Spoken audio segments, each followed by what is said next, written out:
Ladies and gentlemen, welcome back to the No Laying Up live from the Kill House Sunday Open Championship edition. Solly here, DJ's here. Hello, DJ. Hey guys, how are we doing? Happy to be here. Really good, doing really good. Randy is here. Hello, Randy. I am so happy to be here. Neil is here. Hello, Neil. Yeah, we just cleaned out the grease trap. Got some pickup to do in the front yard. So if you guys after this want to help out, that'd be great. Yeah, I got some stuff to do, Neil. I'd love to, but I gotta hit the road. Yeah, that's all right. I got it. TC wanted to be here. He did, but he overcome with emotions. He's out partying with Cam's team. I don't think we're gonna see him today, unfortunately. Probably not.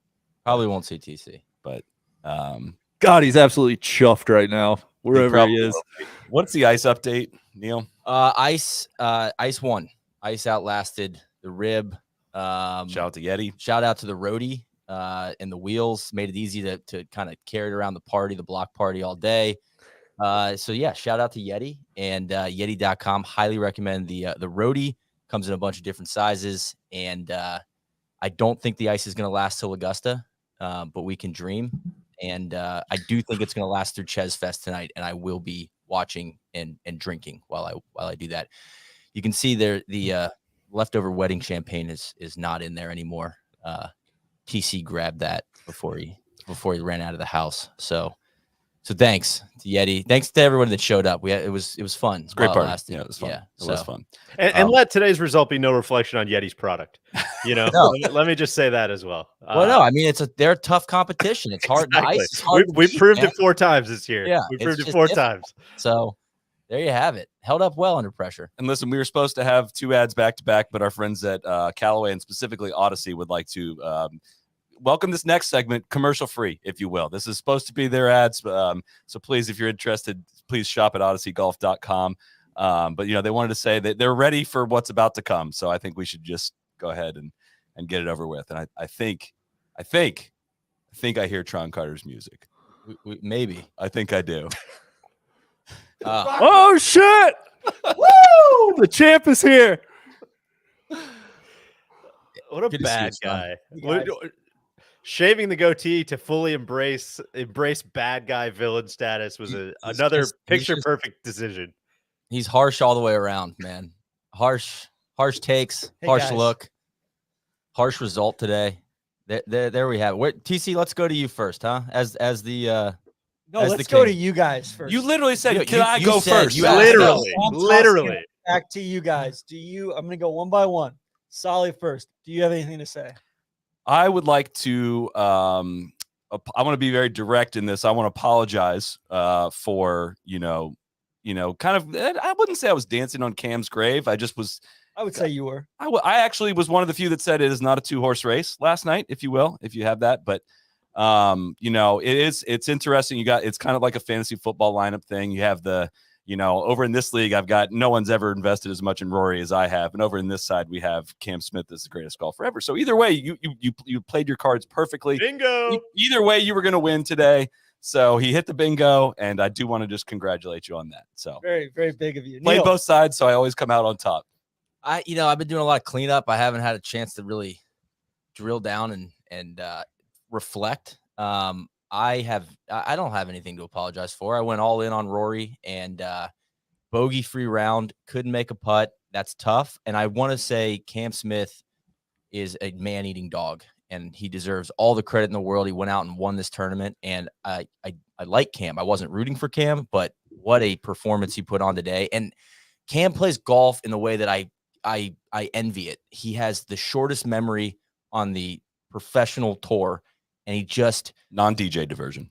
I mean, Division. I would say maybe, I would say that, maybe DJ Jason. yeah, like just doesn't let what happened yesterday affect him. Stays on the gas pedal at all times. It's burned him in the past. Sticks with his game plan though of I'm gonna go after these motherfucking pins all the Relentless. time, and it pays off. And sometimes it burns him, but man, like you can't argue with today's results. So congrats to Cam. I'm really happy for him, and DJ. I'm gutted. I'm gutted for the boys. I'm gutted for the block party. Big, you're cool. For the most part, you're cool. Even though you've been shitting on St. Andrews all week. We will get to that later in the show. DJ, Do you have anything to say for yourself? I do. I made a lot of missteps yesterday, and I'm here to own them. TC, I know this is a big day for you, but also a sad day. I know nobody's ridden for Rory harder than you in the past, and this is a bittersweet day for you. I know. I called it a 2-horse race. I thought Cam was dead in the water. I thought his decision at 13 yesterday really kind of showed us who he was, and I think today did a much better job of showing us who he is.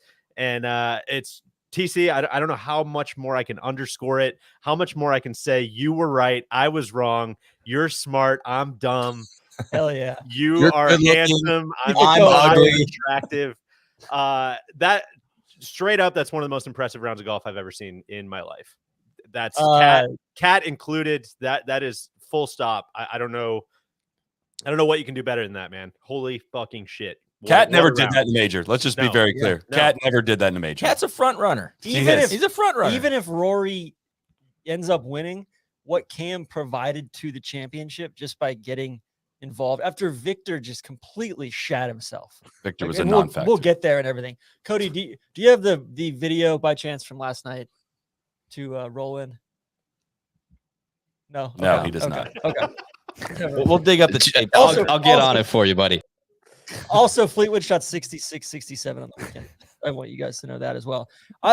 30 on the back nine from Cam, guys. And you know what? I was really impressed with. He came out on one. He didn't get too cute with it on one. That pin was hard up against the burn on one.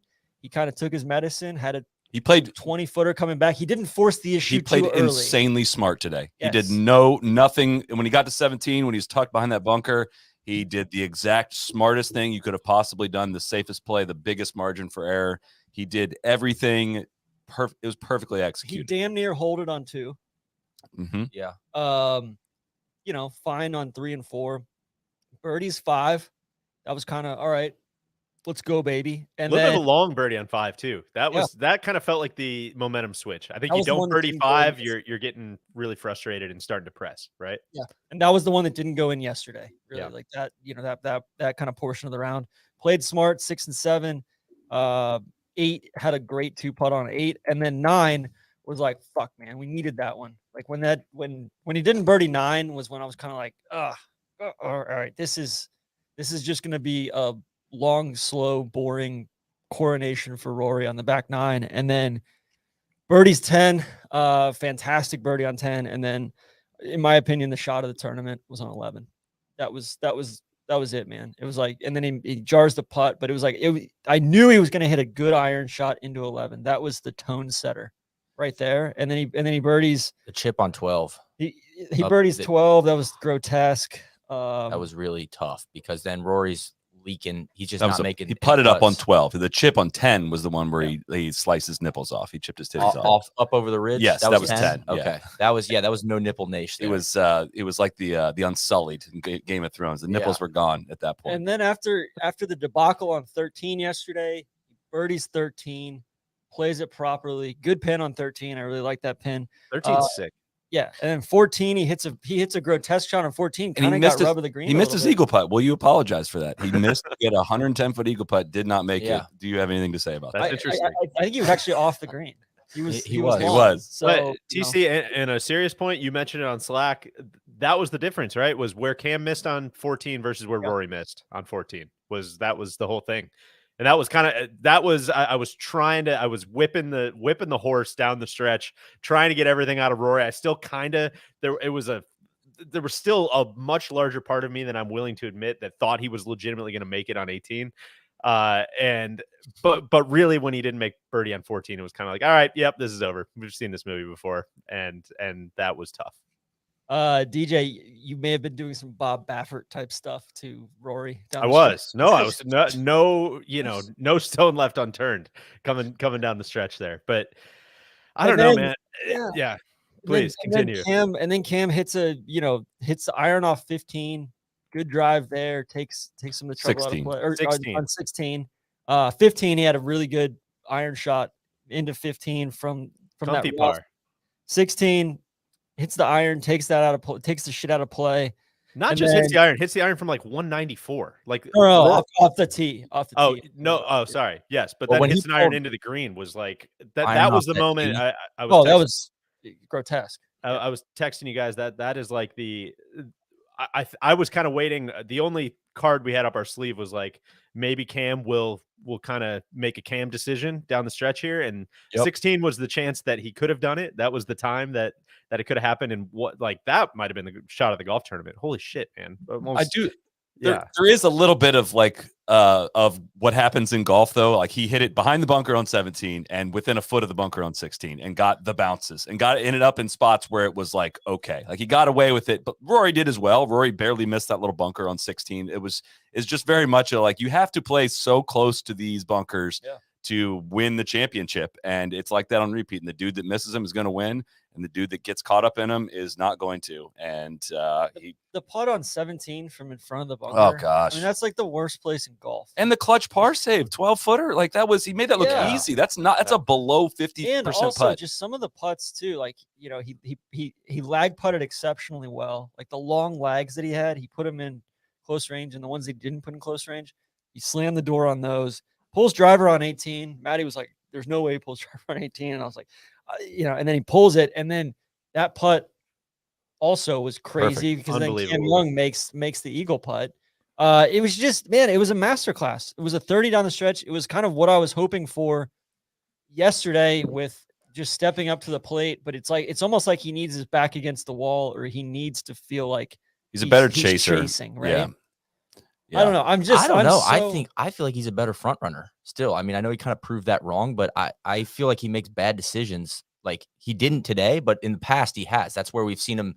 DJ alluded to it a couple nights ago at the FedEx St. Jude when he tried to punch out of the trees and hit it OB. Like, that style of plays burned him, but like, hey man, if that plays better when you're chasing. Yeah, I agree.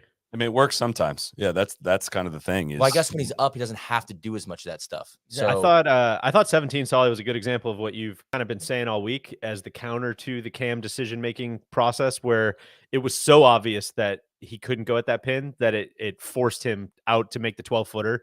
And then it's like, well, he's the best, person in the field at making 12-footers. So that was kind of, I thought that was a good example of like, there's even Cam was not going to try to like hole that or put it close or anything. Like it was so obvious that he had to take his medicine there, and he executed it to perfection. Kind of an interesting decision on 17 though. Like he could have gone long left, right? He could have gone over to 18T. Definitely interesting decision to leave his second shot there. That was not good. That was not good. Yeah, but it's like that's the natural progression from all right, you don't want to be on the road. You don't want to be over by the over by the wall. So like Bobby Jones, the long left play, the Icarito Bob Jones play is I don't know. I'm spot's flat over there. I'm so happy because like not only did he win, he won with like, some people have said, is it a Tom Watson, Stu Cink kind of thing? And like I think Cam's a much more compelling, much more dynamic story than Tom Watson, and I think Cam has than Stuart Cink, or than Stu Cink. I think Cam has a remarkable career in front of him, and where. We'll get to that. But like everybody was rooting against him today. Which like the only reason that who he was up against. Like totally. I've never rooted against Cam, and it was not fun to root against Cam, and I don't have a reason to. That doesn't change the fact that everybody was rooting against him. Yeah, like, that doesn't make him feel any better. Right. I know. But I love watching him play golf, and I'm a Cam Smith fan. It's just a tough draw. You got to pick a side today, and I'm glad he got one now. Like it feels like he's going to have, a great major championship career. But like we've seen this with a lot of dudes. I was thinking about this today, like with Rahm's kind of drop off this year, Spieth's drop off, Rory over the last 8 years, Jason Day, like you name it. Like it feels like these guys are probably going to be really competitive in majors for longer than they will. And if you don't get it, like what now? Like who knows if you actually will? Have so many chances. You truly only have so many chances. Like Cam could have turned into, you guys shit on him all the time, Tommy Fleetwood, and it's like. Fleetwood T4, by the way, today. I will apologize for that too. Like very, very, just like Fleetwood's had his chances and he hasn't gotten it done, and he's been a little bit too far back going into it. But man, I love watching Cam Smith play golf. I respect the hell out of him, the way that he works. He works his ass off. Like he's never been in his entire life, he's never been the guy. There's always been other guys, Ryan Ruffles or Luck or other guys that have always been more highly touted than him along the way. And he's worked his ass off and he does the right shit. And he plays real golf. And I will not quite apologize, but add some context to something we were talking about last night about who's a better iron player. And Cam has been a better iron player this year than Rory. But historically, he has been so much worse. And Rory's been an elite iron player for a long time outside of the range you guys mentioned, which he cleaned up this year and he finished top 10 in all the majors. Will you apologize for that? Probably not. Let's move on.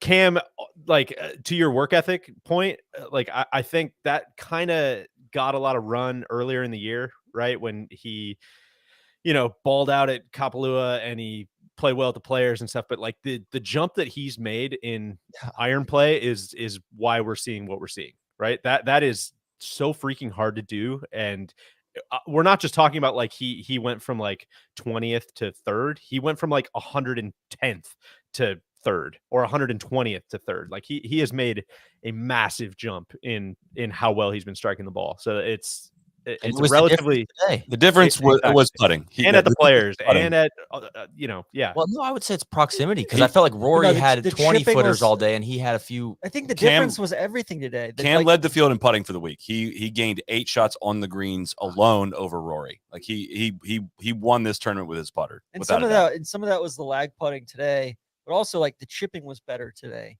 The placement on the driving was better today. Like everything was a little bit better today. It's just Cam has an immense amount of self-belief, and it's not cocky. It's not arrogant. It's just like really, really cool confidence that he does not play for second place. Yeah. I appreciate that. I respect the hell out of it. And I love, it's everything that I want from my favorite athletes.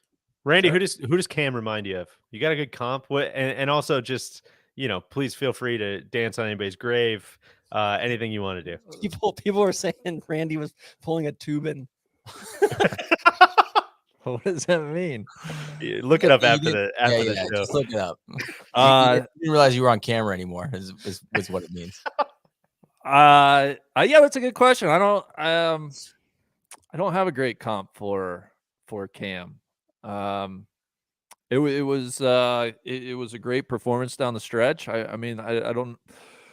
Not many accolades to add on to what you're saying, TC. It was he just went out and he got it. I think beyond that, I was so impressed with Cam Young and the fight that he showed. He won me over today. Yeah. I'll hold out. I'll remove myself until we get to the Rory portion. I'll leave it up to you guys wherever you want to go. Sure. I have something I want to say about Cam. I think that of all the people on that leaderboard today, he feels like when he took over the lead because of how good of a putter he is, it just feels like the hope just drains out of you. For sure. Because for a year now, you just know he's going to make those 6-footers, like, because he knows he's going to make them. Whereas there's other guys like, oh, I don't know, man. Like he just shuts the door with what he did on 17 was just like, that's vintage Cam. And like, it just stomps on the hope. And it's like, God, man, if you can have that get out of jail free putter, it's very difficult. When he just got a 1-shot lead, it was like, damn it. It's kind of a weird. Like watching Poulter at the Ryder Cup at Medina in terms of just like I can't get in front of it. He's going and you can't stop it. There's nothing you can do. Especially when you don't have many par 5s down the stretch after 14. I mean, it was in the house here. When Rory didn't birdie 12, Neil and I were flipping couches. We just had no insurance, and we had no flood insurance. And the women were like, "Oh, come on, there's plenty." Like, no, you don't understand. Like, this is not adding up now. FEMA's not bailing us out. This is not looking. They were like, good. "Why you guys are being so negative?" I'm like, "No, we gotta get those now." That was the chance. Deej, what were you gonna say? It's a kind of a weird comp, but it almost reminds me of what you're saying, Neil. A little bit of like when Jason Day was on his run for like 18 months there, where it's just like, dude, he's just, of course he's not going to go backwards. Like he's going to make everything inside 10 feet. And that's the way it goes. And hopefully to your point, Solly, it's like for Cam, you just never quite know how long those waves are going to gonna ride, right? And he seems very streaky, and he seems a little inconsistent. And I'm with you in that I'm glad he got one, because you never know how long it's gonna last, and I hope it lasts long. Long may he mange, as a friend of the pod, Job Fickett, texted me today. But you never quite know how long that's gonna be. So Is Cam the guy? Like, he's like a guy in the playoffs. He's like a second baseman, like just a gritty second baseman that hits in the 2-hole. Jose Altuve, And Pedroia? yeah, he's like Pedroia, where like I don't want him for a full season, but man, do I want him in a 7-game series. And that's what, respectfully, that's where I'll go for the Pine Valley match that you're calling for. Is if you schedule Cam, you schedule Cam at the wrong time, he's gonna boat race Rory. I'm with you, but you schedule, like, on average, you schedule that match 15 times over 15 years. Rory's gonna beat the fuck out of him like 11 times out of 15. I totally get it. Rory's the big ETF, but also like the ceiling. Exactly. That's my whole thing. Is when Cam is on, when he rises to the challenge, like Rory's the Vanguard 2055. You bet on him. He's the blue chip that's just you can ride out, all sorts of economic cycles with him. Bam, when the market's hot, I'm going with Cam, baby. Cam's crypto. Yes, you took the words out of my mouth. Sure.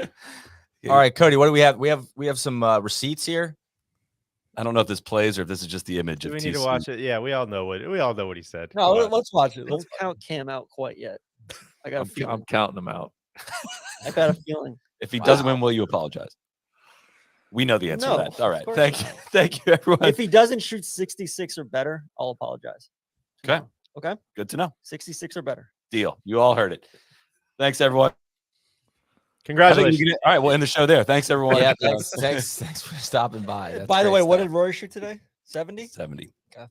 First time in the 70s. We'll talk about that. At St. Andrews. I think we're ready to turn the page over to the Rory category. But first of all, the DraftKings Sportsbook is giving new customers a risk-free bet up to $1,000 if your first bet loses.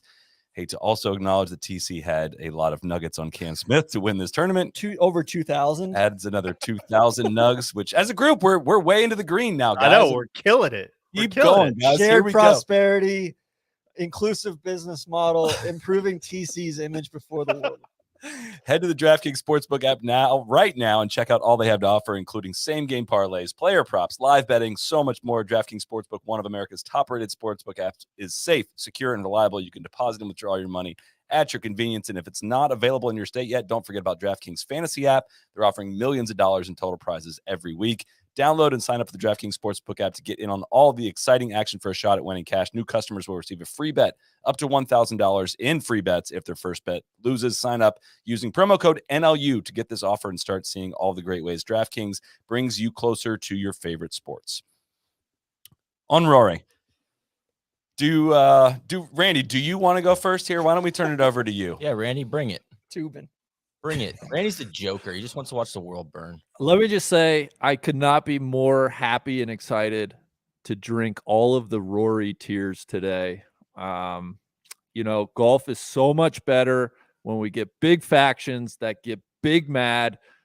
This felt like a coronation all week. It felt everybody was getting out ahead of themselves, and it was just wonderful, wonderful to see so many people disappointed. Christmas truly was canceled this morning, and I could not be happier.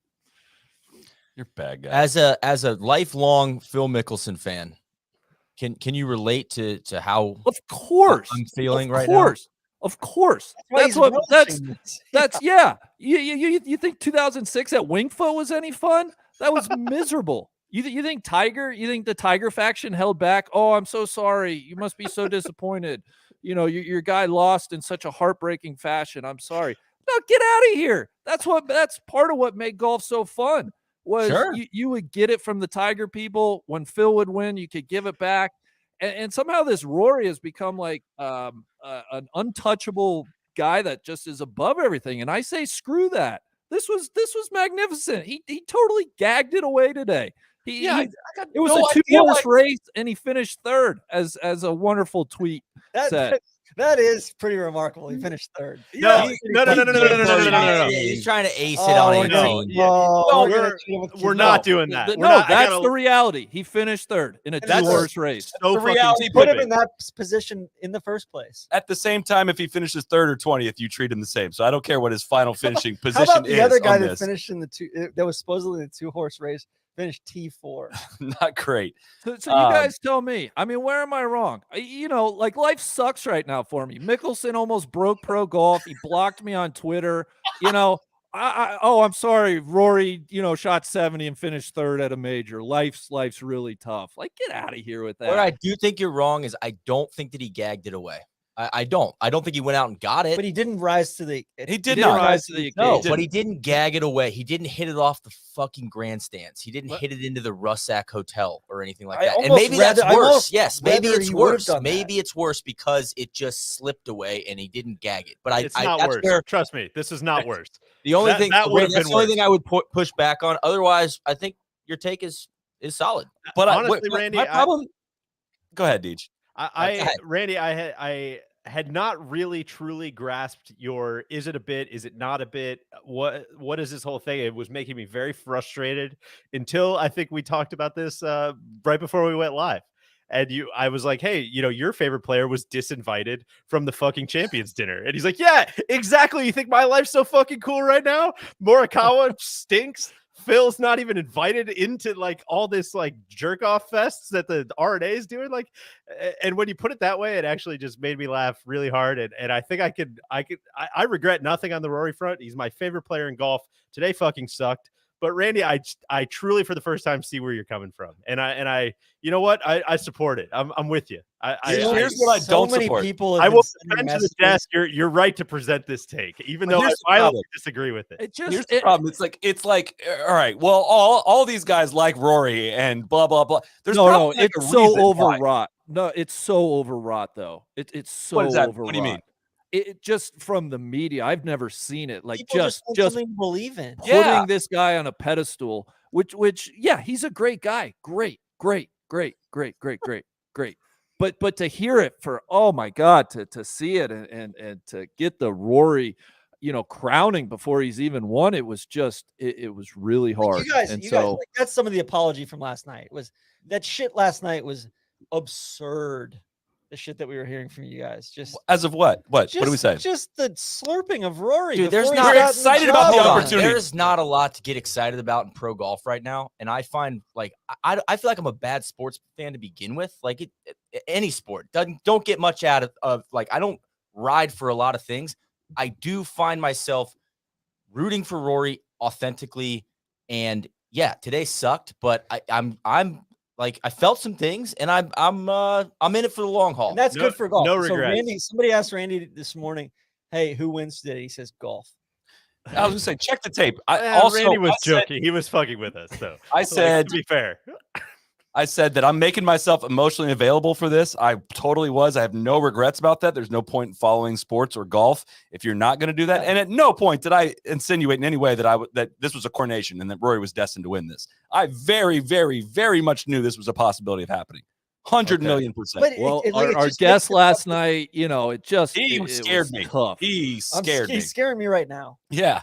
If you notice my tone of that whole, I was excited about the opportunity. Then when I saw Jamie, I was nervous. Now, then I was like, "Oh God, this is not a good sign." Randy, I get what you're saying about like, oh, it's a circle jerk and everybody's just coronating Randy, or Rory, but I think that Rory maybe he deserves some credit. He makes a lot of people root for him. There's something there, right? You can't say that about really a lot of other golfers in the game right now. Maybe Spieth is in that category, but like he's whipped the votes, man. He's the what's the guy from Station 11, Deej? He's the prophet, man. The prophet. And you Yeah. can see all the kids following him up the fairway on 18. Damn right I did. Like people want to root for him, and he's relatable. And I think that I wanted him to feel good. I didn't want to see him tearing up after the round. And you know who else was in that category back in the day, Randy? Phil Mickelson. Of course. That's the whole thing. Like this should galvanize people to be even more Rory fans. The sweet's going to be so much sweeter with this bitter. But I mean, at the end of the day, it's sports, right? Like, why do we root? We root to have fun. It's, tons and tons and tons and tons and tons of people, including Mr. Poosh, love the New York Yankees. And guess what? I take great joy when the Yankees blow a 3-0 lead and lose the ALCS to the Red Sox. It's the same thing. I'm allowed to enjoy this, right? That's where I'm at. That's where I'm at, Randy. I'm fine with that. I don't need you to be Team Rory. I guess what I'm curious about is what is it about Rory that doesn't make you want to root It's for not him? Rory. It's not Rory. It's everybody else. It's not Okay, Rory. so which it's is where I'm basically at. like- Which is where I'm at. Rory's a great guy. I just am not. He just doesn't do it for me on a level of like, that's my guy from a golfing sense. And that's the difference, Randy. If you're going to let the reactions of others dictate who you're rooting for, that's where I can't follow you. Rory's the fucking guy, irrespective of how like overblown the Rory love is, which I get where you're coming from. There. I feel like the person for me for that is Spieth. And to me, it's always come down to, I mean, why was I a Nicholson fan? Was the way he played, right? It was cavalier. It was, it was some extremely stupid shit. It was frustrating, made the wins great. And so in this generation, the person that comes closest to that is Jordan Spieth. And obviously he hasn't been super relevant the last couple of years, but I've just never been a huge fan of like Rory, the golfer. He hasn't captivated me. Now he does for other people, and that's great. But golf is so much more fun when we can have these factions and when we can, shit on each other. I'm with you. Strong shit. I'm with you. Yeah, I think also like Rory's one of my top 5 favorite players. Like, no one rides harder for him than No, you. no. one. In all seriousness, Absolutely. In that top five also is Cam, DJ, Scotty Fleetwood, Scheffler, Fleetwood, Leash, Maddie, Shut up. Bryson, I think was in there for a while. So many Ludwig, people. Ludwig. Ludwig's coming. Guys, so many people came at me for the whole like Cam's better at golf than Rory thing, and it's like today was what I was talking about. Like under the gun in the moment, like who am I betting on to hit a wedge shot from 130 yards out? I'm betting on Cam in that moment. Like I just Rory, golf is more than hitting a wedge from 130 yards. No, I know, but like Rory has more of those than anybody because he hasn't built an advantage with his driver and everything, and that's what gets me about him is like the guy. Like I'm rooting for him, and he's becoming almost an underdog character at this point because he's so freaking good and he can't get it done in the big moments. The guy hasn't won a major in what 8 years, 9 years, 8 full years. 8 full years. It's like, come on, man. Like you're supposed to be a generational talent. You are the needle. How are we not? Can we acknowledge, or who will sign the petition with me, that this major season has been different than all of the previous seasons since he's last won? Fuck yeah, I'll sign it like John Hancock. And I know let me borrow a pen. Biggest one on that Massive document. progress. That doesn't mean Massive anything progress. to some people, I'm sure, but this one was different. He even said so in his post round at an extremely vulnerable moment. Was like he saw the positive in this, and he's like, "I know I'm knocking at the door. I missed a great opportunity." Like I there's something to that. I have more hope for him. And again, I've said this many times. Like whenever he makes his comeback win, I'm going to miss it. I might have to rescind that, right? Because now I feel more bullish on his opportunity and on his ability to close one of these in the future. I'm throwing all my prior to this year. nuggies for the Masters on Rory and JT. Those two. I'll do it right now. I'll throw all my nuggies that you will not throw all your nuggies on that by the time it comes around to it. I'll do it. I'll do it right. I'll lock it in right Okay. now. Okay. Okay. Well, I'd rather Bookmark you it. not. I think Solly, I think he had a great year at the majors. And also I think it was disappointing. I think it can be both of those things. For sure. There's a high bar. I think get that. Now, but the thing that you said, Randy, that's interesting to me is it's almost the collective, the fact that Rory's so popular in a way turns you off, or you just want to feel it for yourself and you don't want to be told like you should root for this guy because he's the guy. Well, no, it starts with like, I've just never felt that way about him. But then you just get an onslaught of this Rory, I mean, idol worship, it seems like. And this week just felt like the culmination. So yes, that of course is going to kind of turn me more against it. But the genesis is like, he's just never done it for me from a golfing perspective. That's fair. What's so funny about the take, Randy, and I don't know that I really thought about it all that much until you kind of put it that way, is I root for him so much more because of the off the course stuff than I do the on the course stuff. I'm with you that like his golf is not what fires me up or inspires me all that much. I think there's plenty of golfers that are more fun to watch for sure. And call that like cheesy or corny or whatever. I'm rooting for him exclusively probably in the world of pro golf. I can't think of anybody else that I root for because I'm like, man, that guy fucking rules and I want good things for him. Like it has nothing to do with Which because his will wedges say- are horrible. He doesn't make big Yes. putts in the moment. He doesn't do all, like, I agree with you there. I would way rather from a purely aesthetic, as a judge holding up a number, watching a golf tournament, would way rather watch Cam Smith, would way rather watch Jordan Spieth, would way rather watch Fleetwood probably. But just purely as a, like, I want that guy to like have good things and I hope he wins. Rory's like the only guy in that category. So that's an interesting disconnect. I never. Well, and I get that, and I think that makes sense for you. I feel like I've never really looked at it that way, and I want to be very clear. Like Rory seems like a genuinely great guy and somebody I would love to have a beer with and talk about like a lot of non-golf stuff with. So I guess like my poking and rattling him is purely just like because it's golf, man. It's sports. Like that's it should be escape from all the shit that's going on everywhere else. Can we get it back to like, I'd like to talk about with Rory, like his round specifically, and just kind of where did he not put his foot on the gas enough? What happened? Let me Can I throw say- this at you. Go ahead. 18 holes, 18 two putts is probably going to get you the result that we are looking at here. And I just to Like, before we get literally some not one. specifics on the specifics of that, I also just want to acknowledge like that this is the first time in a long time that Rory has had to hit 270 shots under first place championship pressure, right? The knock on him has been like, oh, when he gets down the leaderboard, he makes the backdoor top 10 in majors, blah, blah, blah. Oh, that's like the cherry on top, or that's like the sweetener of like, hey, look, you finished T4.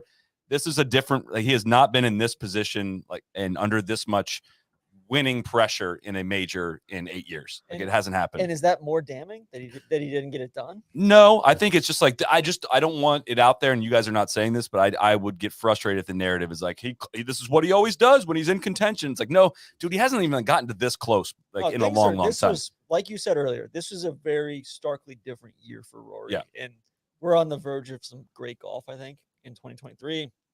Rory at LACC or Oak Hill. I mean, shit, like his wife's from Rochester, right? Could be. Sure. Like she's from upstate New York. Like that's a whole, like we're say gonna no get the whole Rory. That's a home game in law. second The home. models have Exactly. never, the models are not built for that. We need And to, then, we and then need to he's adjust the and then models. he's won at Hoy Lake before. Yep. So I mean, like next year could be a historic year for Rory. He's probably going to win Augusta, and I'm here on. for it. I'm Come all on, here see, for it. no, this is where I got to throw my You hand see, up. you Like, are stop. such a fucking Yeah, fence sitter. just- It's just unbelievable. stop. No, I'm not. I Just made my stop. bed this week, but also like I'm bullish on Rory for the future. I just like we're still working out a few of the kinks in the 4.0 or the XP or whatever. Well, listen, I'm just happy. I'm on the wagon. I've been on the wagon. I'll stay on the wagon. I'm here to get hurt, and that's okay with me. DJ, I just want to go back. I think what you just said about Rory was awesome, and I co-sign, like, kind of rooting for him as a human. Had he had is- 18 two putts? Well, that's awesome too. He had the perfect round, our version of it. No doubles, Exactly. no lost balls, and no three That putts. was huge. I mean, he played the perfect round. He didn't gag it, Randy. That's a perfect round of golf. Come on. It was a semi gag. It was gag adjacent. I think I said this earlier as a guard. If he goes out and he takes care of 9, takes care of 12, takes care of 14, then and then somebody's going to have to go in 7 under in the last 13 holes to tie him. 2 of those things happen. And I also said that he doesn't have if he makes no mistakes. He made no mistakes. And Cam Smith shot 7 under. He didn't make. He did no make mistakes. mistakes. I meant bogeys. I No, meant but like bogeys. 14, Okay, like okay. 14's a mistake. Leaving But that's it there. included in the if he gets 14 and he gets 18. But it's almost like that's assumed when you word the tweet like that, right? I'm just saying No, also not going backwards. Is what That I meant. wasn't a like. Yeah, I know what you're saying. It was a mistake, but not like a on the card mistake. And I would say So you're arguing that par is relevant. I was going to say this is an interesting. Yes, Sean, very, very good thought because that's what I was thinking. I think he made a lot of like half shot mistakes.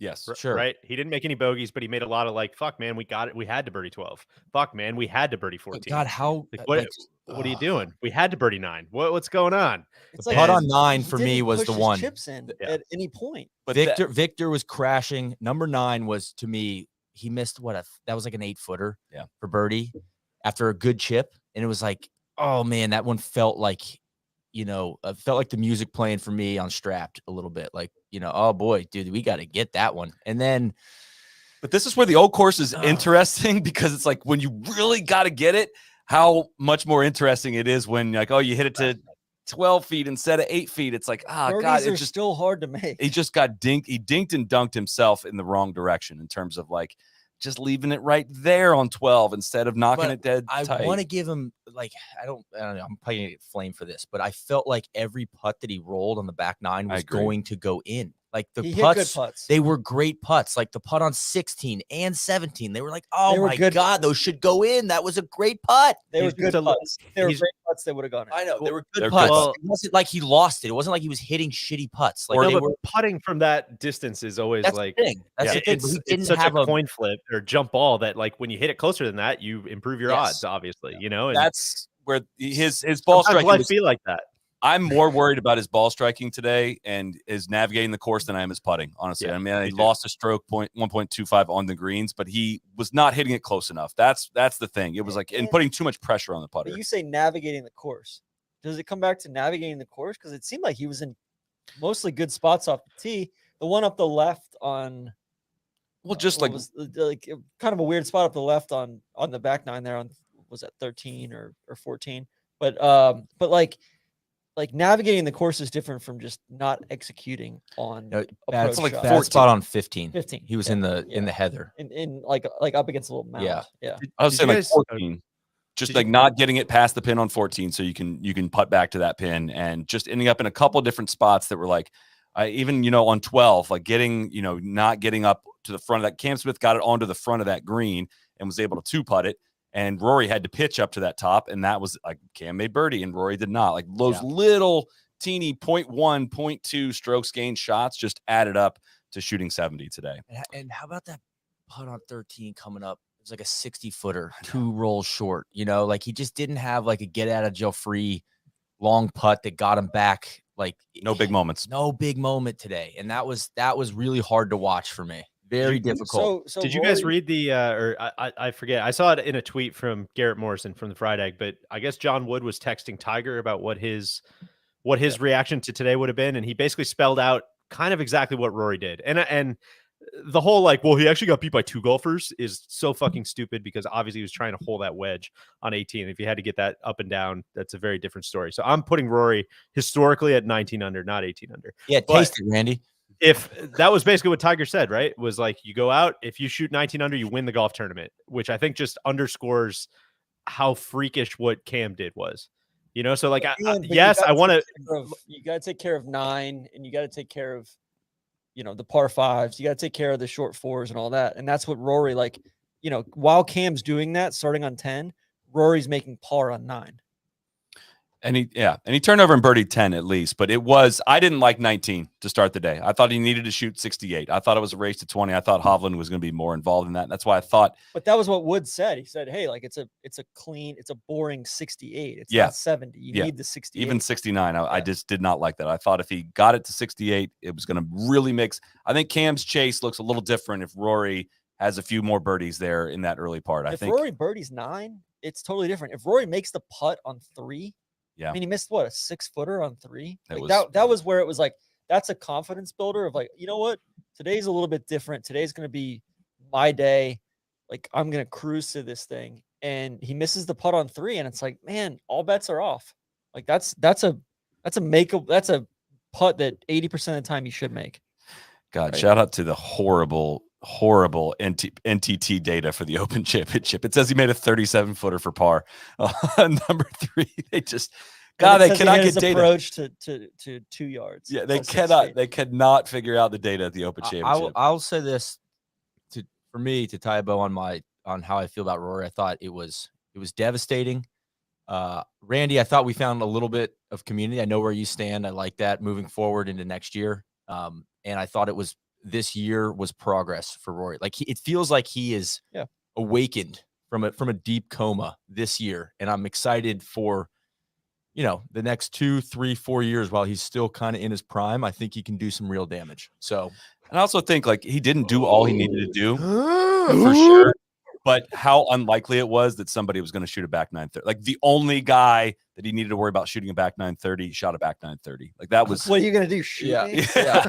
Randy, he came out of a coma, but he still has to learn how to walk. And What are you Exactly. gonna It's a long process. how to eat. Long Like, process. not just gonna happen, right? He's been slumbering for so long. I do that- think, Exactly. I think he's Well in said. a really, really good headspace. Like there's been growth, and it's kind of like, hey, I think he cared too much probably in 2018, 2019.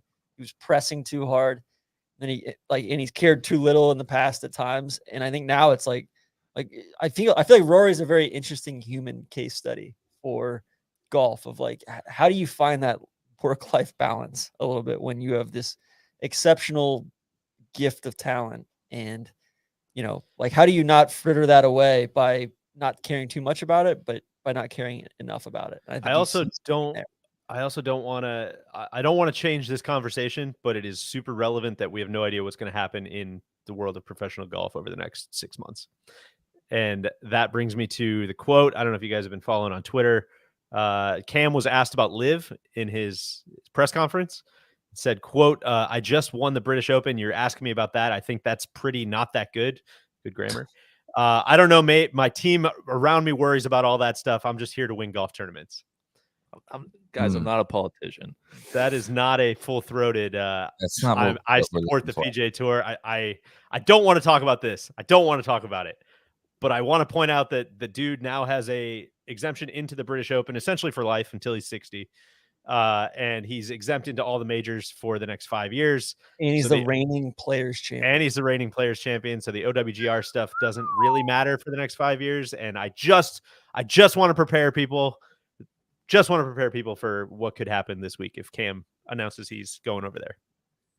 I would say his price just quadrupled. If he hadn't already signed. If he hadn't already signed, good call. If he hadn't, but yeah, Uncle Bud, Team Loss. Hopefully, he didn't already sign the dotted line. Look out! What? Not only like it's obviously like a front for something, but what a also horrific thing. Like I don't decide my future in professional golf. My team decides whether I'm going to take like Saudi money or if I'm going to play on the PGA Tour. Like, come on, dude. It's Fuck me. it's just plausible deniability. But we can talk live stuff, but I did want to just throw this out there. There's a real case that Cam Young could have won today. Yes, for big sure. time. Let's talk about that before we talk about Liv. Yes. And as well as he did play, it's amazing. Some of bogeying 9, missing the short birdie putt on 15. Like he honestly, he should kind of not be kicking himself because I think he played really well. But man, he had a great look at this today. I mean, he shot 65, Randy. That's what I mean. He is, I mean, a bit of a buoy, a bit of a rom. Like he doesn't go away. He makes he has some squirrely putts sometimes. Like he greened himself yesterday. Like it just does some things where you're like, oh shit, that's not good. And then he bounces back and sinks a massive 12-footer. Like he is so calm. I can't think of another golfer that's has such a dynamic game. Like Charlie and I were talking about it yesterday. Like he's like a 5-tool player, like hitting the ball so far and then like flighting a wedge into 17 into the road hole. Like he's got all the tools and he's just very dynamic from a golf standpoint, but then very not dynamic from like this is kind of standpoint. Kind of a lazy take because of the logo on his sleeve, but he just reminds me of every baseball player I've ever met. He's like right. He's like just like, oh, I don't know, man. I'm just here to make plays, man. Well, I got a question for all you guys. Like, well, you're a superstar, like freak of nature. Can you please just like shed a little bit of light on how you just hit, 52 home runs? Yeah, I was trying to come up with try to win, man. Like a movie character, TV character that you would liken to Cam Young. The best I could do is Guilfoyle from Silicon Valley, like a You've been watching a lot of Silicon Valley lately. I don't know. Or I was also thinking John Nash, like A Beautiful Mind. Like, I don't know, he's just doing things and then he can't really explain it to you. But you guys got anything else for me? Kind of reminds me of Tim Riggins a little bit. Oh, that's a good one. That's actually pretty good, man. I think 9. You're a coward, Riggins. The drive on 9, it's all you said it. I mean, like it's not 9 doesn't look like anything. And then you play it and you're pressing and trying to squeeze it up a certain side. And it turns into, holy shit, like how did that happen? It's like a par 3.5 at best. It might even be lower than that. And they put that pin on the left. And there's just that one bunker there that just makes it super easy to not make a routine golf swing. And sure, like those traps are just everywhere. And like, dude, 90 to 95% of the time, you can fly by the challenge of the trap at the old course, right? And it's that 1 or 2 times maybe around that are going to catch you that make it interesting and make it like not full on the gas the whole time. And yeah, that swing, I mean, it's, it's butterfly effect, all that stuff. But that one driver swing on 9 may have cost him the Open Championship. He hits out on the green, and then, I don't know if that means he goes and shoots a 31 on the back 9 as well, but that'll put him at 21 under and winning the Open. Yeah. Losing by 1 on a day that you bogeyed 1 and 9 is wild. That's tough. Especially with the 3-putt bogey on 1. Yeah. I will say it's got to, like, it almost has to lessen this thing a little bit for Rory, where he felt like he was in complete control all week. And Cam does stupid shit on 13 yesterday. Cam Young, putts it off the green. I think that was 16. Yeah. Yesterday. And basically like these guys kind of like didn't play their sharpest golf, didn't play a complete game, and they still beat you. And with Rory, it's like, dude, like you gotta push your chips in a little bit more. You gotta go for the jugular. Yeah, like you gotta try to win it. You can't just not try to lose it. Well, I felt like he did that on 17. He just didn't make the putt. It was too late though. Yeah, that's fair. I mean, you're right on. You're spot on what you said about 14. Like he can't miss short there. Period. They gotta do a better job. A lot of people in the comments saying that Cam Young might be the new DJ. TC, would you like to comment on that? I could see that a little bit. I also want to shout out the guy who very aptly correctly pointed out Tim Riggins, Guilfoyle, and John Nash are very, very different. Listen, Hans, we're workshopping here. Hans, Bubby, come on, I'm your guy. All right, we're working some takes. This is we're the making process. jazz, man. Come on, we're We're throwing trying it to make it happen. Hey, Okay, guys, hand up. There was a wind switch today that it was in the models that the on-site meteorologist had. It was not on the Windy app. Wow. Tron Cantori. $70 a month for that. That's unbelievable. Oh no! Again, I pay $70 a month for the app. I don't pay $70 a month or a year. Oh, okay. I was joking. I was like, oh shit. For the models. Okay. The models are to blame, not Okay. the app. So wait, you pay for the app, or that you pay for the models that you I add pay to for the the app? app, and then it brings the models into the app ecosystem. Okay. Vic. We need to talk about Yeah. Vic before we go anywhere else. That sucked. God, the NLU Wags were they're he's so cute though. I wish that wouldn't have. That's a bummer for Vic.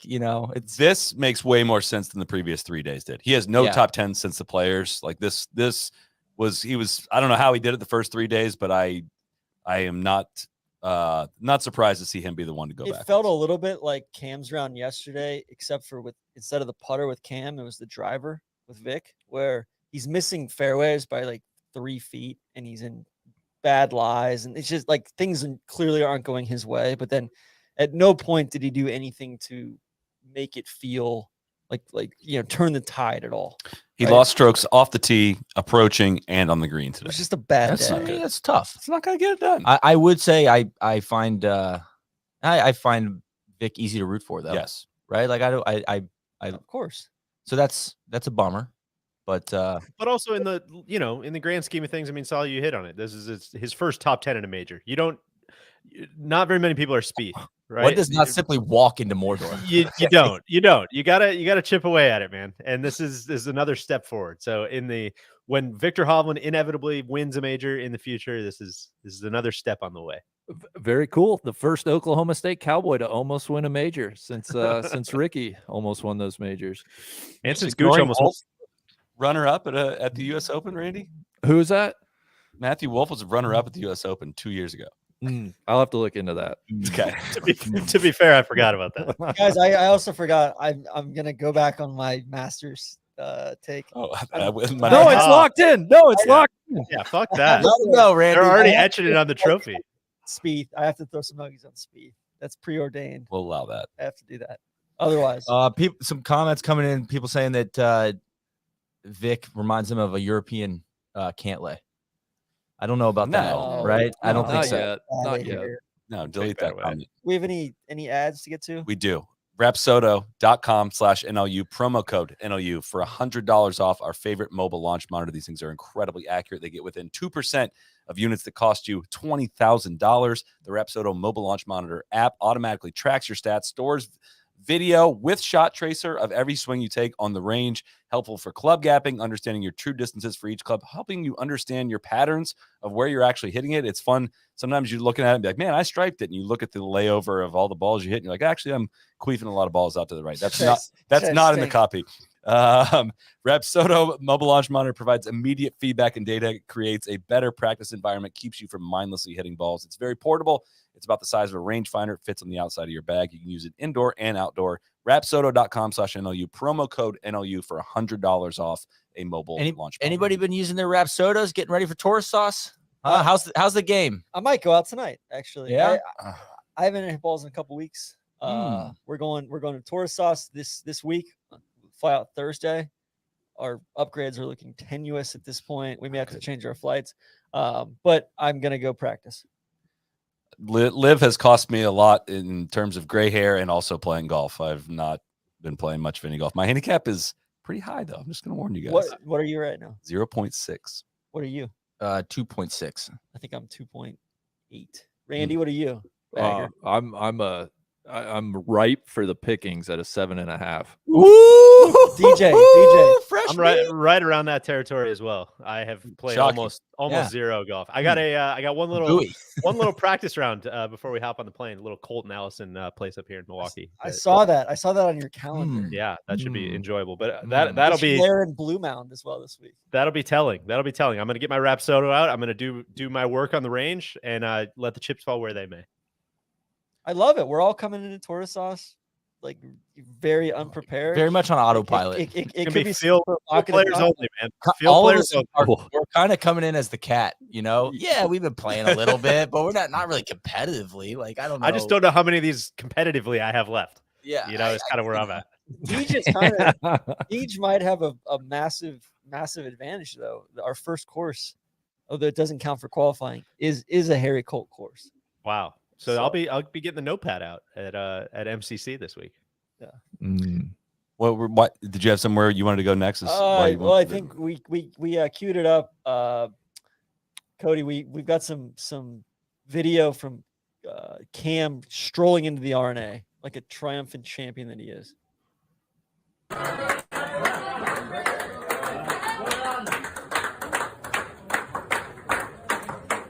Yep. Damn. All right, it's buffering. Live TV. Look, listen, we gave it a bit. There we go. Here we go. We rocked him, baby. There we go. All right, you can you can imagine what it'd be like if it did. We'll get back to them. Unbelievable scenes. gives you chills, man. I don't know. Did you guys feel like maybe this is just my personal perspective being devastated, but the trophy ceremony felt a little subdued. Felt like the crowds were obviously cordial, but it didn't feel like anybody was raucous out there at the trophy ceremony. Randy, what do you think? It's not like there was a streaker. Really?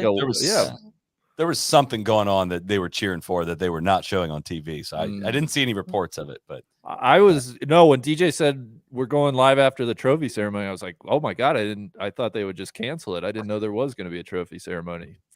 Which is a great joke, Big. That's good stuff. Listen, 95% of the people rooting for Rory. Yeah, it's crazy they didn't really just go balls to the wall in the trophy ceremony. Well, it's funny when which is the answer. I don't know what Neil was trying to say. No, I guess what I'm saying is you a lot of Neil's doing the behind the back pass and Randy's not even paying attention. Yeah, I hit him in the dome. Tough. It's funny when just hit the layup, man. Don't throw it to me. You're right under the basket. Yeah, I was trying to flash a little bit. Come on. Wait, Outback announced the Bloomin' Onion. Buy one, get one? I don't know. In honor of Cam? Don't fall for the comments, TC. Oh, it's Anthony. Anthony's a stud.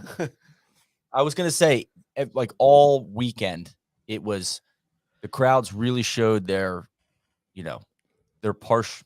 They were partial to Rory, and I feel like sometimes you expect that to happen, but I feel like this was one of the few times that just at every stop it was like, oh my God, the like the whole place is rooting for one person. Like that doesn't we haven't seen that, I guess, since the cat, since Truly. Bellry. It was, I mean, talking it all through has made me feel a lot better about today. Honestly, I was pretty bummed. When he got beat by Brooks. I feel like the when Masters. somebody else wins. Yeah, when somebody else 2019 wins, but as like well. everybody Oh, in I the building wants one person to win, and then somebody comes and just balls out and steals it. Like this Danny Willett. No, but it felt like the PGA with Okay. Tiger, right? Which, When how Brooks won. thankful should we be that we haven't had a Danny Willett or there's not been a bad major winner in Dude, it's like, hitters half a only. decade. Yeah. For real. Crazy. I know we keep saying this in these shows, but it's like Gary Woodland is like the last like person on the line, and Gary Woodland's like a pretty respectable, very, very solid player. So it's crazy, man. Which again, always top of mind during these major recap shows, continues to show the line between PGA Tour setups and major championship setups, and the fact that big dicks only at the majors continues to be an undefeated trend. It's just I don't know. crazy. I think the big man would like a word. No, I mean, sure. I will say I think people might get on you for the Danny Willett blast right there. I would. Stinks. He stunk. He stinks. I know, but if you're gonna say At the Gary time. Woodland's respectable, you got to say Danny Willett is too. Randy, you picked Woodland this week, didn't Yeah, you? come on. I did. Woodland was like top 15 in the world, or Willett was like top 15 in the world when he won. Yeah, but I think. he could have been labeled a manipulator.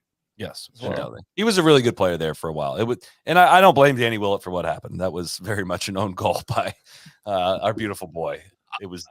I will say sincerely, I said this on Twitter, and I'm obviously gutted about the Rory thing, but I'm not letting that color. I think this was truly one of the best tournaments I've ever watched in my whole life. Which I think we need to throw it to Randy, because Randy, like what's your counter to that? Well, I think the who are you fried gonna egg. shit on?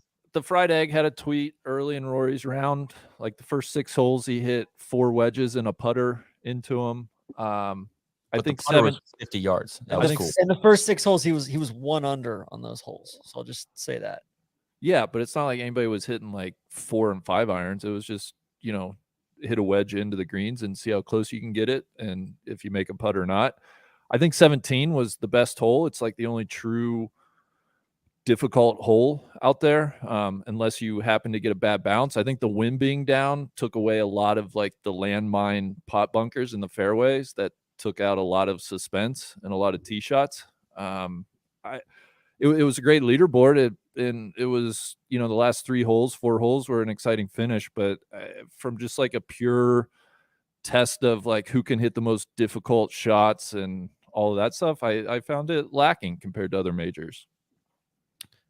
Listen, I'm not going to tell you how to feel, but it was, there are wedge contests, and there are contests like this where guys are hitting wedges, and those are very different things. I know that sounds stupid, but That makes sense. it's not, this was not the, Amex or something like that. It was a very, very different, unique, course not. one of a kind type of wedge contest, which any course in Scotland, like looking at, I'm out over my skis here, I'm sure, agronomy wise, but looking at that golf course, I would guess most, golf courses in the 100-mile radius probably look very similar, right? And they're all going to be wedge contests when it's that firm. And I thought it was just so cool how they tucked the pins. And Randy, I'm not going to tell you how to feel. I just violently disagree.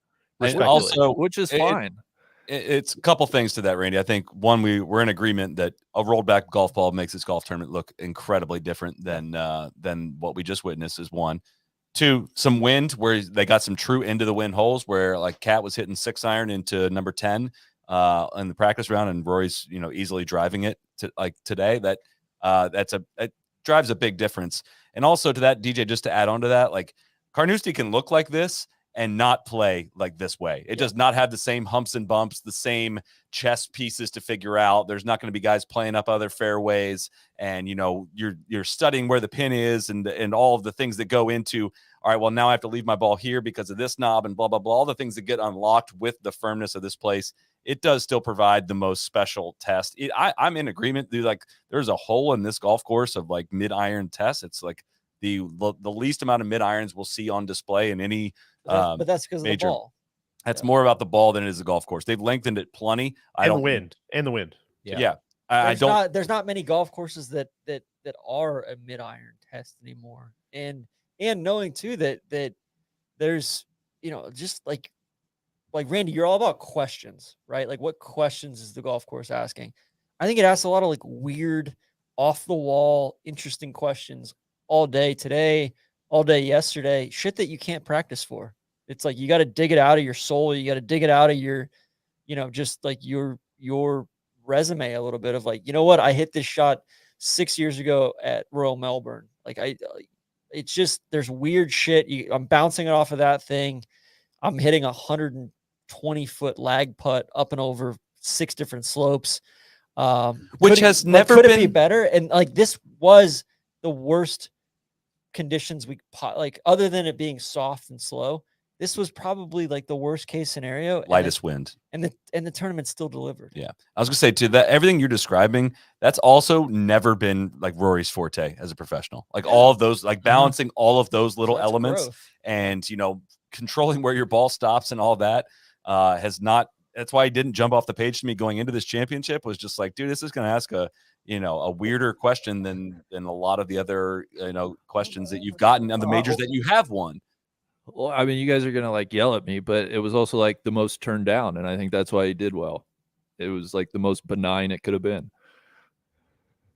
Yeah, he's certainly not a mutter. What is, his record at the old course is pretty, not from a win standpoint, but like a scoring standpoint. Yeah, it's soft and slow last time they had it. Like, again, I think it should be the Eddie.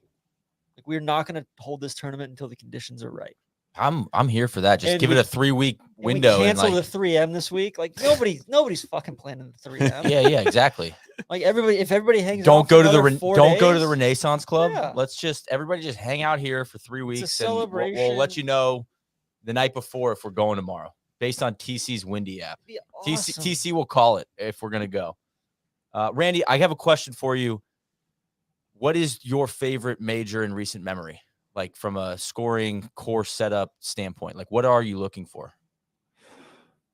I'm just looking for guys to be visibly frustrated and upset. I want, I mean, Shinnecock. Usually the U.S. Open gets the closest. I've really grown to like that tournament. The Masters is always good because you can get it, a little bit. I mean, the British Opens there've been, I go back to like Muirfield was really good. But yeah, I think I actually really like the PGA at Southern Hills this year. I thought was by and large a great test. So I don't, my thing with on that one. Yeah, what? I have to check. Singing a different tune.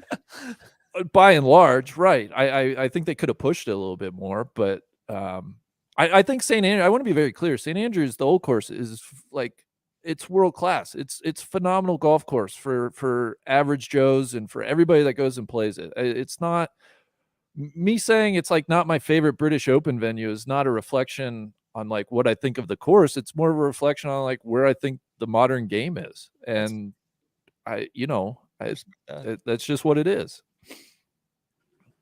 It's fair. It is fair, and I think we're all proponents of rolling it back. Roll it back. Roll it back and add spin, because I think those are two very different conversations, right? Like you need to roll it back the right way as well. Sounds like we're heading that way. Tommy, you know what, TC? I think I'll apologize for Tommy. Thank you. I don't think I'm the ringleader of necessarily constantly giving you shit for the Tommy thing. I don't think I'm the ringleader that you think I am.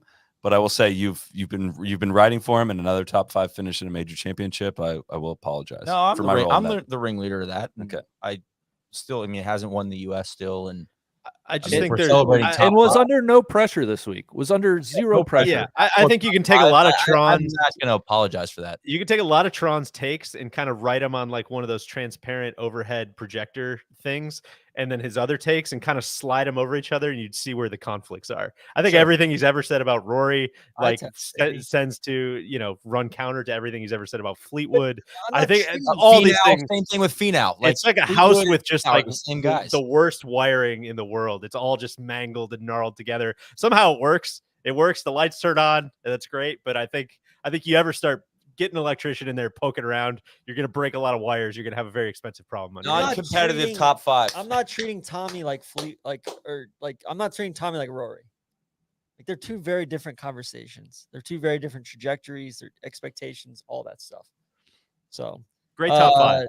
I would going love down the to board. see him win a major, TC. I'm ready for it. It's a bit of a wake me up when we get there. It's worth situation. noting that Tommy was playing some pretty poor golf for a while there and is no longer. He's back towards that like pretty strong player that he was in 2017 time period, and now But also some of it, like, it hides some of the driver stuff, or it hides some of the Brian Harmon.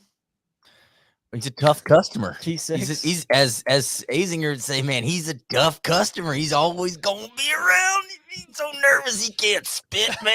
Oh, got that dog in him. He shot 73 he does. first round, shot 68, 68, 66.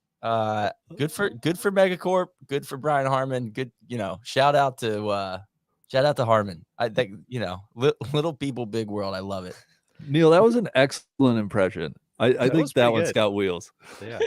You like my zinger? Oh man, I do. he's in a world of hurt there, man. I really do. I want to shout out Bryson's weekend. Very, Yeah. very impressive stuff. I know he's still coming back from injury. I know, we're living in a world where people don't enjoy Bryson being shouted out, but very deservedly so, man. It's coming in with like no form and finishing top 10. It's very impressive. Pretty Good for him. fucked up that DJ skips over DJ on the leaderboard, just like NBC did. I would say a lot of the same thing. I kind of said this yesterday that like Dustin has gotten a complete pass for Yes. basically sticking his finger in each outlet that made the dissolution of the PGA Tour Yes. possible and being the conductor for that energy. Just completely, they're booing Poulter. Like, who gives a fuck about Poulter? And Dustin's the guy that's like, no, he kind of like made all that possible. Did you guys forget how that all went down? How like basically everybody was out until they reeled in one big fish that kind of made it what it is. So for the first time, I found myself like, just to kind of stick to my guns, pretty actively like rooting against Dustin. Just no thanks. Take it away. Not interested. I struggle to get to that level of wanting to root against him. I just feel like apathy toward the whole thing, right? It's kind of I've always been pretty apathetic towards him, and now it's just there's nothing to root for. It's kind of an analogy for the whole thing of like, when it's Cam Smith and Hideki and a few other guys playing in Thailand in late October. Like, am I supposed to feel something? Am I supposed to get up for the Crushers or, the Majestics? No. Like, I'm just gonna watch some SEC football. Should we talk about the Hideki thing? Is it time now? I mean, we've been pushing it off. Let's get to the top 10 Okay, we've been pushing that off. because But, Cantlay finished. but to Cantlay shot 68. the Bryson point, though, I do not feel the same. Weirdly, like Bryson is Schrodinger's golfer. I feels totally irrelevant. at this point. but I truly hate him as a person. There's nothing I like about him as a person. Like nothing. He deserves everything that he gets as a person. Yet I find myself not rooting against him as a golf person. I just like I'm enthralled. I'm intrigued. I want to watch him play golf, and I don't find myself like rooting for his ball to go in the bunker. I think it's still very interesting when he plays and competes. And again, I think these majors are different than PGA Tour events. Like I don't. These guys have earned their right to be there, and I don't feel like I'm rooting against them necessarily in these bigger championships. So. Where does the Spieth Legion stand on Jordan Spieth here?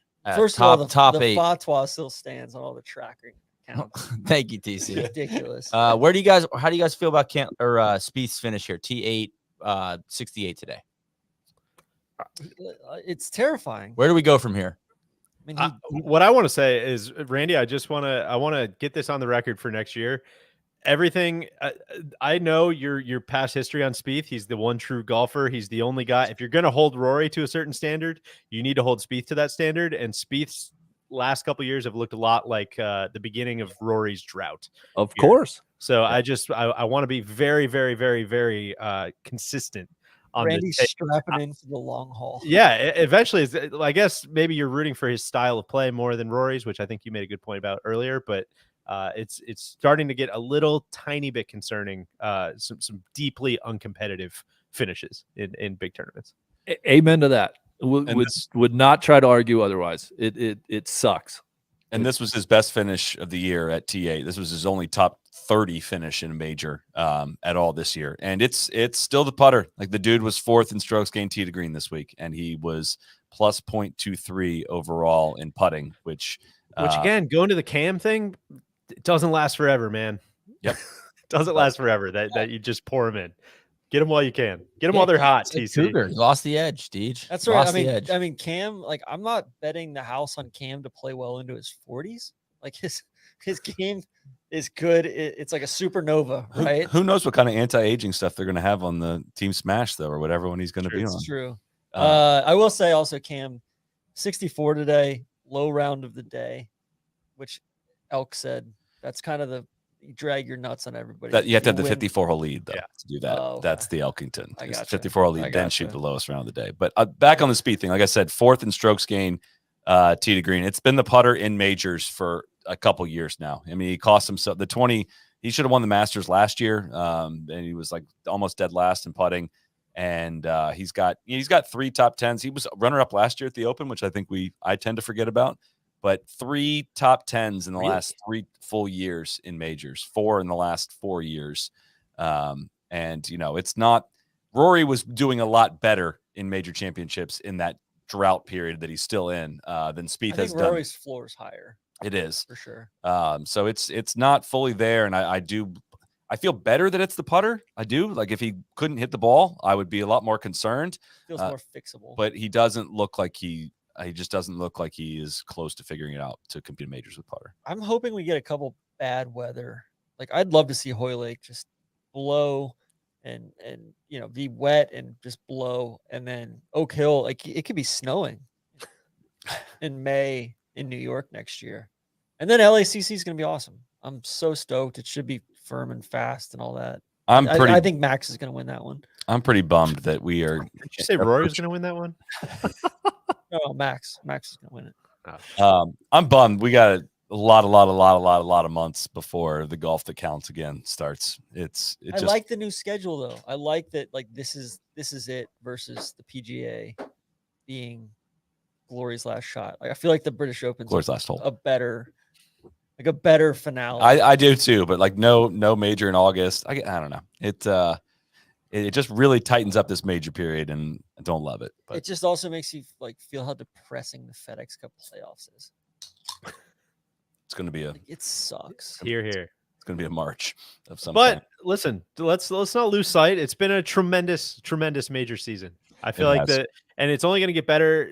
I won't say necessarily the major season is going to get better next year, but I'm with you, TC. I like the calendar, the way they're setting it up, the way they're kind of like hashtag elevating one event per month, basically. I mean, think about from when Cam won at Kapalua to now is a pretty freaking awesome run of pro golf. And now I feel like they're not doing this intentionally, but as a golf fan, I feel like you can kind of like check out and go play some golf for the next, the next couple months. Go enjoy the rest of the summer. You don't need it. Not every week is kind of life or death. I think that's actually there. Yeah, I think that's actually kind of a good thing. Just to be more specific, I'm very much not keep looking listening forward to the podcast, of course. Please keep listening to the podcast. So very much not looking forward to what we're getting back to covering in the golf world, because again, it's going to get worse before it gets better in terms of. Well, I don't think it's going to get better. I agree, but it's going to get worse than it has been. If that press conference, it almost immediately switches over. I think we're to the point where like Jay Monahan probably needs to lose his job. I mean, we might want to unpack that in a full episode. I would say, but Neil, you want to say anything? Your comments. I was disappointed. Xander didn't do anything today that disappoints me, but just kind of Friday, Saturday, he just was the forgotten man. You know who I was disappointed in today, though, is Scotty Scheffler. 2 over. Just, the Condor had to come down and take a break, I think, and he, those long haul flights starting to get to him. Maybe. You guys see this? You guys hear about this? Scotty Scheffler? Just keep laughing about the Jay Leto thing. It's so funny. How about you guys see this? How about Saddam today? He was hoovering up all sorts of early round coverage. Well, we don't technically know if it was him or if it was a lookalike. That's well said. It's like TC and Cameron Young. I mean, guy looked like a completely different guy out there. Who could say? It's like 7 under. I don't know. I was disappointed in Adam Scott today. I was expecting a little bit better. Were you though? Again, I was. tried to slip this in yesterday. That's on UTC. Yeah, Honestly, off. Randy, of all the takes you've had on Friday, you just detonating Adam Scott. I'm kind of with you there. Like He was like 13. he's an empty vessel. He was yeah. 13 under going into 12, and then he played the last 6 holes in 3 over. So if he would have played even, he only would have lost by 7. He got a top 20. You guys can get out of here. Billy Ho, top 20, British Open. Shout out to Billy Ho. The fat spot's been lifted. And 500 today. That's good stuff. He's 220. We're close. Can I throw out somebody? We got to go a little far down. Disappointing U.S. Open, British Open for JT after winning the PGA. Sure. I think. What's I going think, on with JT? What's going on in Utah? A lot of people in the league asking this. That's what I'm curious about. Of course, it's a good fit. We Of course, it's a good fit. T53. Yeah. T53. What's going on there? Now ask yourself, what could it be? Continues to have the weirdest major record. And I was thinking that the 2 majors would buy him a little more time with you guys, but it does not appear to be. No, the case. and I'm not. This isn't just an opportunity to shit on him. It's a legitimate every time it seems like he's ready to really take off and like assert himself as the best player in the game right now. He just kind of goes away, and it's disappointing. Yeah, now taking away the PGA win, sign me up. That was world class. But yeah, Randy's point stands of like you gotta, again, consistency. He's like a Monday qualifier guy. It's like, I'll show up and just ball out one week, and then he just gets hot, I guess. I'm not doing a bit here. I'm not making a joke. Everything you guys are saying here, again, just like look at how much fucking better Rory was than everybody this year. Yes. He showed up every fucking week. And yes, I know he didn't get any wins, but dude, he that's so hard to do and so unlikely and so like unbelievable. That's where I get back to Rory of like you got there, and at some point you can't play it safe. You gotta push your chips in. I know, but he's a you gotta go all in like it's a head thing, I think, with him a little bit. Like it's totally a head thing. He's too he's too aware to where Solly like the JT thing. Like the reason we're bringing JT up right now after finishing what T42 or T53 is because like it's a compliment. Like you expect more out of him and all that. And he played 2 or 3 practice rounds with Cat. He might have got infected. Coolest course in the world with all sorts of shot making. That he loves shot, like he's the best shot maker out there. And then I think he has like a lot of shots. I don't know if he's the best shot maker out there. I think that's putting a lot on him. I think he wants to feel like he's the best. I think he's a shot maker. I would call him a shot maker. He is, but he's got some Maddox, like he locates. Yeah, but it takes you got to do that very, very, very consistently to be the best shot maker out there. I think. But he has he can't throw them on command, but he can throw all the pitches. All the pieces were in place for him to play really freaking well this week, and I put him in my like biggest disappointment category. But it's also just worth being reasonable with JT when it comes to like he's not like a tremendous golf driver of the golf ball, right? He does not have like the Rory that level, right? And he's not a tremendous putter. So like you're gonna have he's a really good iron player. Yeah. He's gonna have weeks where those things get hot, but like I don't know. He's not like he's not a supreme talent. That's not really even a knock on him. I think he gets a lot out of what like his physical skills are. But I don't know. It feels like Rahm is doing less with more than like JT is. Does that seem fair? Rahm's concerning. What did he finish? T34. Yeah. The butcher was just overwhelmed. Yeah. Have you seen meat prices in this economy? Are you kidding me? I got a line out the door. I can't cut the meats up. I have no labor. Tough year. Yeah. That's what I was going to say. Labor force is down. Gas prices are up. Delivery costs. Do it all himself. Exactly. He had a delivery operation going, but he can't run the van. It's tough. Yeah. I want to say something about the Cat though. I've been kind of, I don't know, marinating a take a little bit, especially with the JT stuff and him playing practice rounds and almost picking his guys that he's maybe mentoring or friends with. I feel like and I'm here for this. It's along the lines of the relatable Cat take that we had the other night. He's kind of becoming a Udonis Haslem, right? Like a coach, but still on the team. He's on the bench. He's playing in the tournament. I want maybe a little bit of Iguodala. Yeah, a little. Yes, where it's like, yo, man, he is. I want him to be almost a steward of the game and stay in the competition, even if he's not competing, for as long as possible. So like when we're talking about, is he going to show up at the old course in, 6-7 years? I hope so. And even if he's not competitive, I don't care. I just love having him around in the game and just almost coaching up these young bucks. So I feel like he does need to take a step out, and maybe this is also the young guys need to take a step towards him and get out of their comfort zone. You can't just focus on the same dudes. fair enough. Like JT and and I think I think this is a great opportunity for Max to probably reach out to him and be like, hey man, I really enjoyed our time together the first 2 days at the British Open. Like, Still haven't responded to my text from 2013, Yeah, but practice round. yeah, Can I get but one? like, hey, we're on, we're kind of on the same level, or like, on the same footing now a little bit as far as just placing the game from a like ongoing basis. Can I come out and play with you a few days or whatever? Like impart some shit on me here. Where like I feel like I want Kat to share the wisdom. Yeah, I feel Iguodala might be a better, like a veteran that's still. Because Iguodala has bounced around the league a little bit more, whereas Yeah. Haslam's just been in Miami. And doesn't play much. But that player coach role, I would like to. I hope that I just want to have the cat around as long as possible. Yeah. I even if it's a ceremonial cat, I'm almost at peace with that that fact of life that may be coming down the pipe here. Other than Augusta, where he could probably compete for the next 10 years. Did I read the chat correctly? It sounds like we got a potential guest maybe in We the do. I sent him in a the little hopper. note. I said, hey, if we need you, like we're just a little bit worried about you. A proof of life. Jamie, There how he we doing, man? You're I on think mute. You might be on mute. That pretty well sums it up, I'd say. No words. Is he Guys crying? got absolutely I'm no gonna words. unmute you here. I think. There Hello. we go. Hello. Jamie, what's up, mate? Can How everyone are you hear doing? me? Yes. I can't even work an iPhone. That's how inconsolable I am. Where's your video? look. Can you turn your video on? There it Hello. is. There he gosh. I'm just leaving the TV compound, the glamour of television. I don't know how well you can hear me, so apologies if my audio is terrible. But Sound great. You sound Yeah, horrible, look. but you sound great. yeah,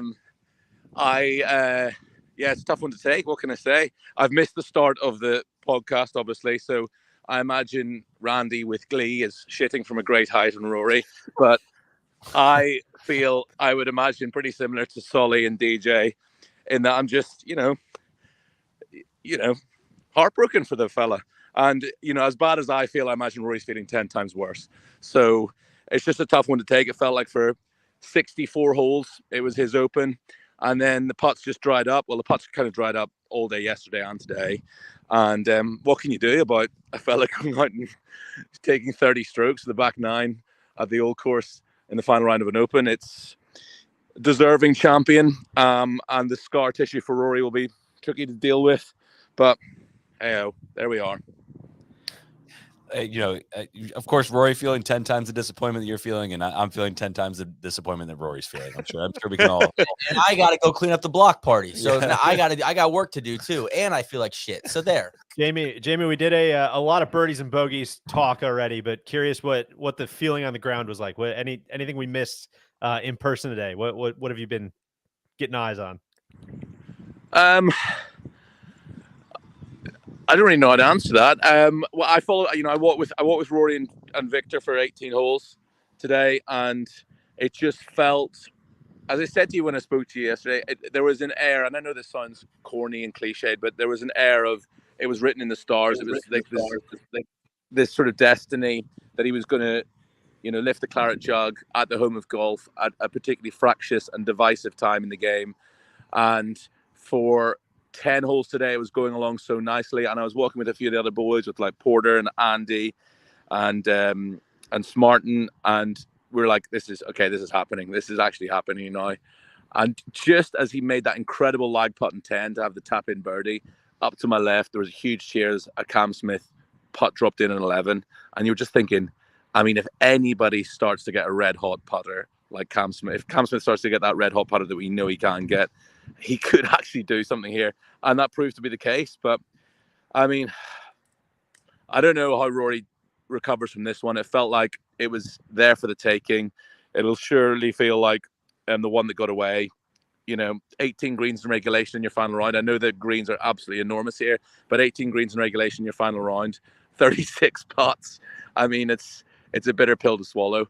And I thought he was incredibly, gracious and eloquent, as he always is, when he gave his interviews after the round. But, hats off. Cam Smith went out there and got it today. 64 strokes. What can you say about that? Jamie, do you think Rory, it seemed like he was in the right places? He just didn't push his chips in at any point. And I know, some of those are putts or whatever, but it seems like he's a little bit far out of he's putting from 20 feet instead of 8 feet, 10 feet. I mean, I feel like he needed to push his chips all in. I felt like the big turning point was the putt on 9, which probably was about 8 or 9 feet. I mean, I was really, really close to that. Sorry, I'm getting in a car and leaving the compound. And it felt like if that putt had dropped at that time, he'd have had a 2-stroke lead, and it just would have sent that message to the cams up ahead that okay, fuck, right, well, this is done now. Whereas just giving him that little glimmer of hope, I felt like that was a massive sort of sliding doors moment. And all the putts were all the chances he was giving himself were from 20, 25 feet. But that's the distance that he's been absolutely incredible from in these last few weeks. And he just could not get one to drop. I mean, he kind of played flawless golf tee to green today, and the putter just went stone cold at exactly the wrong moment. So, look, it'll be a difficult one to get over, because with everything that's going on at the moment and all the fucking shit show that's about to start again tomorrow, it just would have been the perfect exclamation point on what's been an incredible week at this incredible, iconic venue. But, Jamie, what was the feeling? Cruel. That's not how golf works. It's just straight up not how golf works, unfortunately. Yeah, exactly. It's just a constant punch in the nuts. Jamie, what was your feeling on 3 when he missed the putt on 3? We're fine. We're fine. Was it all right that that one didn't go in, but it's still our day? Or was it? At that stage, I was thinking it was going to be a carbon copy of yesterday when he had that slow start. He missed a few opportunities at the first 4 holes, but then he got his birdie under his belt at the 5th, and then it kind of just rolled from there. So that's what I was feeling at that point. Even when he birdied 10, I was like, okay, this is absolutely fine now. And then you can't legislate for a guy going and birdieing 5 holes in the trot. And if Cam doesn't make that absolutely outrageous up and down from the wrong side of the road hole bunker, then I'm pretty sure Rory goes up 18, makes his birdie, and we're into a playoff, and who knows what happens at that stage. But fine margins, and it's a cruel game, is a constant kick in the nuts, and today's one of the biggest kick in the nuts I've ever had, that's for sure.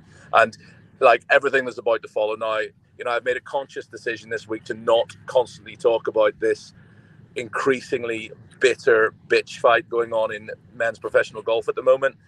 But it feels like at 6:52 p.m. our time, the last putt drops, and at 6:53 p.m. we're back talking about it again.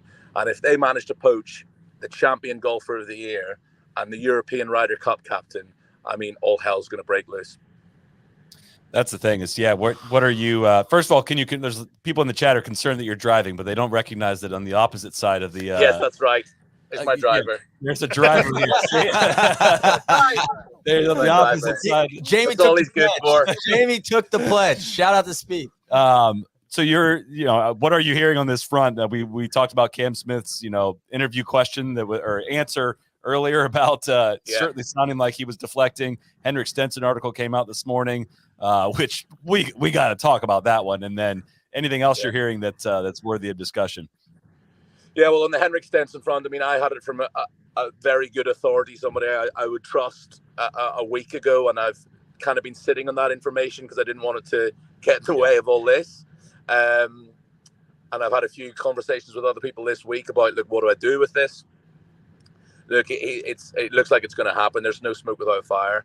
And what a feather in the cap for Norman to get the European Ryder Cup captain, a proper 2 fingers to everyone. And he will be stripped of the captaincy, and Europe will be left to look for a new captain. And that's shit. And as regards getting the champion golfer of the year, all the chatter in the ground, and again, there's no smoke without fire. These rumors are rumors for a reason, is that Smith, Leishman, Adam Scott, the 3 Aussies are all going to jump ship immediately after the President's Cup. But, how many times in recent months have we seen these dramatic U-turns? And they're usually U-turns in the other direction. It's usually the likes of Bryson or DJ saying, no, I'm fine in the PGA Tour, and then a couple of weeks or a couple of months later, they do a U-turn. But who knows? We could see a reverse U-turn. Cam Smith could be sitting in his hotel room or his bed, whatever house he's renting this week at the moment, looking at that claret jug and seeing Palmer, Watson, Nicholas, Trevino, Faldo, Ballesteros, and thinking, do you know what? I want to actually have a legacy in this game, and I want to be known as a multiple major champion, not some gobshite who went and sold his soul to play exhibition golf. Well, that's tough though, because he might have he might have the access to majors now because he just won one. So now the exemptions kick in, right? That bit's true as well. But of course, the unknown is what the majors decide between them, and whether Martin Slumbers and Fred Ridley and Seth Waugh and Mike Wan will get round the table at some point over the next few weeks and say, right, we can't allow these guys in. Who knows if that's going to be the case? So, as things stand, of course, he's going to be exempt for another 32 Open Championships and into the others for a fair chunk of time as well. But no one knows what the future is going to hold. I just hope that if that contract is on the table for Cam Smith, and all the indicators are that it is, that he's having a serious rethink this evening. Yep, love that. Hope so. Jamie, we're going to let you go since your reception's breaking up just a little bit on us. But thank you for confirming that you're alive and okay. And we are thinking about you, and we'll be pouring one out tonight. So, cheers, buddy. We got to eject you. Yeah, shit, a leash bomb in there. TC, what are you hearing? It's nothing different than I've heard for the last 3 weeks. Leash. Scotty. I mean, it's like, listen, it's fluid, right? I think the only ones that we're pretty sure on are Hideki on $350 million. There's been such a ridiculous amount of smoke over the past week, but it is kind of similar to Jamie. Have been like, let's just not fuel any of this for a week and see what happens. I'm good. I'm good. I don't need to. I will say the day's been hard enough. Let's just we're just gonna go clean up, and all I can say it's like whatever. Like everything that's happened over the past several weeks. You listen to the answers, and if the answers are super deflecting, and a bunch of people in Hideki's camp have been super weird whenever anybody asks them about it, the deflections there, not a good sign. Henrik Stenson, when asked about his future plans, said undecided, not a good sign. Cam Smith deflecting the answer in the press conference afterward, not a good sign. I think it's probably a different conversation for Leash, for instance. Like Leash played like absolute shit this week and hasn't played very well over the last few months. And it's like, at some point with Leash, it's like, what's your responsibility versus like how much money can you make from this versus Cam? A little bit different. I'll say, listen, if it's disappointing either way, it comes down to it, and a lot of these, it sucks. If it comes down to it, and most of these guys are going to live, then I'm going to root for the Aussie team. That's my squad. Sorry. Okay, cool, man. That's cool. This is true A-Rod. True cool, man. Oh, it sucks. It sucks. Cool, I'm not happy about it. And like Hideki, it sounds like Srixon is footing some of the bill for his thing, and they're going to get sponsorship of the team, and they'll have the whole Japanese team and the whole Japanese market. But the thing that sucks about it is like the fact that Third Leg Greg and MBS and these dipshits have basically gamed all of this out and played the long game and played chess, and like that's why I said earlier, like I think Jay Monahan needs to lose his job. I think, and I know we're talking about hundreds of millions of dollars here and all that, but Jay Monahan also had access to hundreds of millions of dollars through other formats, and not to like pay players guaranteed enormous life-changing amounts of money. Yeah, he did like PGL and all that stuff. They could have, not taking the PGL calls to rethink the listen, the cat's out of the bag. They upset the apple cart. You got to adjust now, and they haven't adjusted. And I just wanted Jamie hinting that maybe the majors could get together and collectively bar the live players. There's no way. There's absolutely no way. Yeah, I just don't think that's the answer. But at the same time, Randy, heard like what our DJ was talking about with the world golf rankings, unless you are one of these major winners, like there's no way that these tournaments can get, world golf. They can't be official world golf ranking events, and they got to go through the same process everybody else went through. But at some point, if 30 of the top 50 guys are playing in these events, The world golf ranking doesn't fucking mean anything anymore, guys. But 30 of the top 50 guys are no longer playing in competitive golf tournaments that they qualify But if for. 30 of the top 50 guys are playing against one another and 20 of the top 50 are playing against one another, where are you going to throw the I don't the think it's points 30 to? though. Like that's a That's where hyperbolic that's number. I It's think not it could 30. get It's pretty it's bleak. no, but I'm saying it's 5 of the top 30 or 40 golfers, and then it's a bunch of guys that used to be. and the that's top what 10. that's what And sucks about this. different. And It's that just name brands. It's fucking, it's guys that are trading on a name. It's like freaking GE. They used to make shit, and now all they do is fucking loan money out to people. It's a lot of guys that they're trading on a name, but also like they're getting more and more guys who are. But that's They are. almost like a worst case scenario, which is what we kind of have been very consistently saying from the outset is like honestly, I almost said this, Neil, as you were talking about the Tiger as kind of like the player coach vibe is if you get everybody into team golf, like I'm telling you, man, I'm still in on that idea. Like I still see the benefit of not from the majors and not for, not for every tournament, but from a like, would I rather watch a very, very average, no offense to the Travelers Championship? Would I rather watch like a very average Travelers Championship or like a top 48 guys playing on teams and like defining rivalries? I still stand by like that's very compelling to me. Yeah. The problem is like when you get it to be half and half is where it just sucks when like neither thing is an actual reflection of who's the best player that week. Right. And the further Liv gets into the like, no, this is so laid back for players and nothing fucking matters at all. Just come hang out. Like, yeah, I get why that's very compelling for a player, but holy shit, is that uninteresting for me.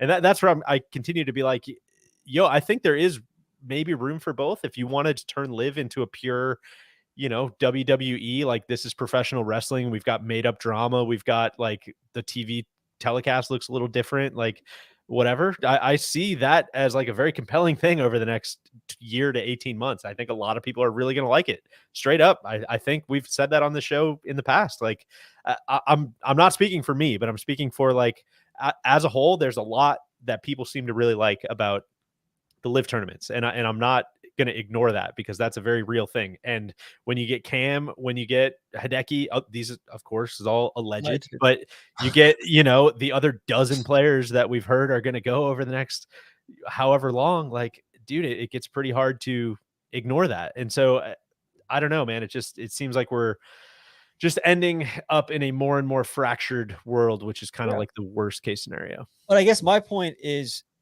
I don't think it had to be like this all the way because all the team stuff that you're talking about was PGL and Jay wouldn't even take the fucking call. And this is the literal idea. And people left the PGL and went and joined the Saudis and are executing like the literal PGL idea. And it's like a worse idea. Like they were going to do a better job. Yeah. The PGL would have done a better job with this idea. That's the whole problem. That's the whole, like Jay wouldn't even have the talk. He wouldn't even stick his neck out a little bit and say, you know what? The dynamic has changed. The entire structure has changed. We need to start thinking radically differently. There's no foresight whatsoever. I agree with all that. I don't think the dynamic had totally changed. It's now definitely totally changed, but it was harder to get that through a extremely archaic organization at that time that it was presented. Even versus 3 months now. ago. I think it was probably even too late then. I think it was just like they should have definitely taken the call. I agree with that. I just think it is. Because Rory was the one, like Rory's one of the ones telling him to take the call. Or there's other guys that are like, hey man, like at least talk to these guys, right? At least learn from them a little bit. At least figure out what the value is here. I don't know. Where are you, Deej? If 30 of the top 50 go to live on the OWGR front, does anything change on whether they should get OWGR points in your mind? I think it's very, very easy to say, like, this is bullshit and this invalidates everything. I think it's much, much harder to come up with a system that, like, that works. Like the OWGR is run by the majors. Like, it's not like there's some like outside body, and they're the majority of the seats, right? So for the majors would have to, I don't know, man, they're going to have to make a decision one way or the other. And I can't believe they didn't make it this year. I mean, I guess I can. You're kind of waiting to see how everything plays out, but it's totally up to them, man. I mean, they're going to be the ones that decide who they want playing in their championships. And they can always, I guess they can always change their mind, and they can change their mandate, and they can change their stuff. But as we've said in the past, like that almost makes it more anti-competitive to the other tours that they've kind of made change to fit their model. So I really don't know. I both like very much get the point of like, this invalidates everything they're doing. How can you not have all these great players ranked in your system? I fully get that. But I also get the OWGR's point that like, there has to be some consistency at some point. You can't just make this shit up willy nilly. It's not a fucking power ranking, right? It's not like there's people sitting around a table being like, these 50 guys in this order are the best players. It's a fucking math equation. Right. And you can't like, so Can I interject? It'd be sick to form a committee that sure. would You power took rank the people. words out of my mouth. Yeah. Jake, and I would Wow. I just put perked my up. hand up for that Yeah. job for sure. That's the whole thing. It's Let's like, get Condi on the board. God, I can think of 10 people already. But I think also there's a certain sense of like the first shoe is dropped. We haven't even gotten to the lawsuits. We haven't even gotten to all the legal stuff. We're so early in this. Which we haven't even mentioned the DOJ stuff, right? Like the DOJ. I don't know if that was leaked or if that was I honestly have buried my head in the sand on live stuff a little bit this week because I've gone so deep on it the last 6 months. But the Department of Justice investigating the PGA Tour for anti-monopoly, practices. That seems like it sounds like that was maybe a dove to fly out For Biden going to see the MBS. Biden They're MBS doing a little horse meeting. trading. Yeah, so which I'm very not- much might be true, but is objectively a fucking hilarious sentence. I know. And when you want to talk about Professional like, golf is just a let's just trade some cards. Some but picks I for- know we care a lot about professional golf, but when you talk about world politics and at the Yes. level that Biden's on, he's not going to lose sleep over, It's a large investment from their investment fund. It's a big deal in DC. It's definitely on their radar. I was going to say, Biden's not going to like lose sleep over, pushing forward with the antitrust stuff.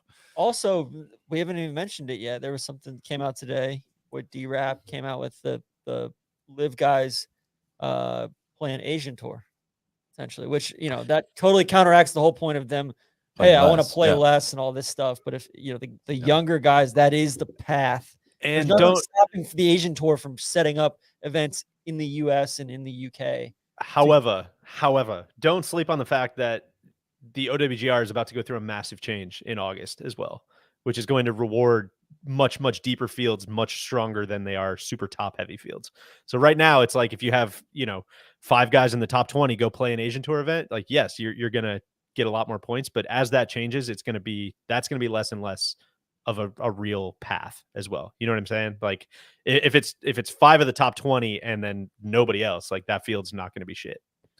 All I'm saying is don't get it twisted. Like I'm rooting for the PGA Tour. I'm rooting for it's just like both. It's like a fork in the road, and both paths suck. Sure. Yes, it does. And where I still going back to the OWGR thing is like, for me, it doesn't matter how many guys leave. Like there's a reason why, and you did a great job outlining it, DJ, of like the layers of competitive golf. Like a feeder system matters to this, right? The fact there's no connectivity to live matters. Like it's a closed system. It is, but it's like there's a reason why you need a feeder system of your tour. It's like, basically, is your tour made up of people that qualified for this tour in a way, like through good golf, made it into this so that they can go and earn official world golf ranking points by playing 72 hole events, which we also play in the majors. Like this whole thing is for, is like big open fields with cuts is what we're trying to see who qualifies for the best.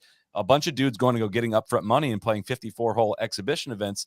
I don't care how many of the best players they get, doesn't look the same as what competitive golf looks like. And I don't know the law enough to call that anti-competitive, but if we're literally just talking about like how you qualify for the biggest events in golf, which are staying the same, I see it's not about the number of guys that would go leave for that. In my mind, those guys are the ones leaving competitive golf, if you ask me.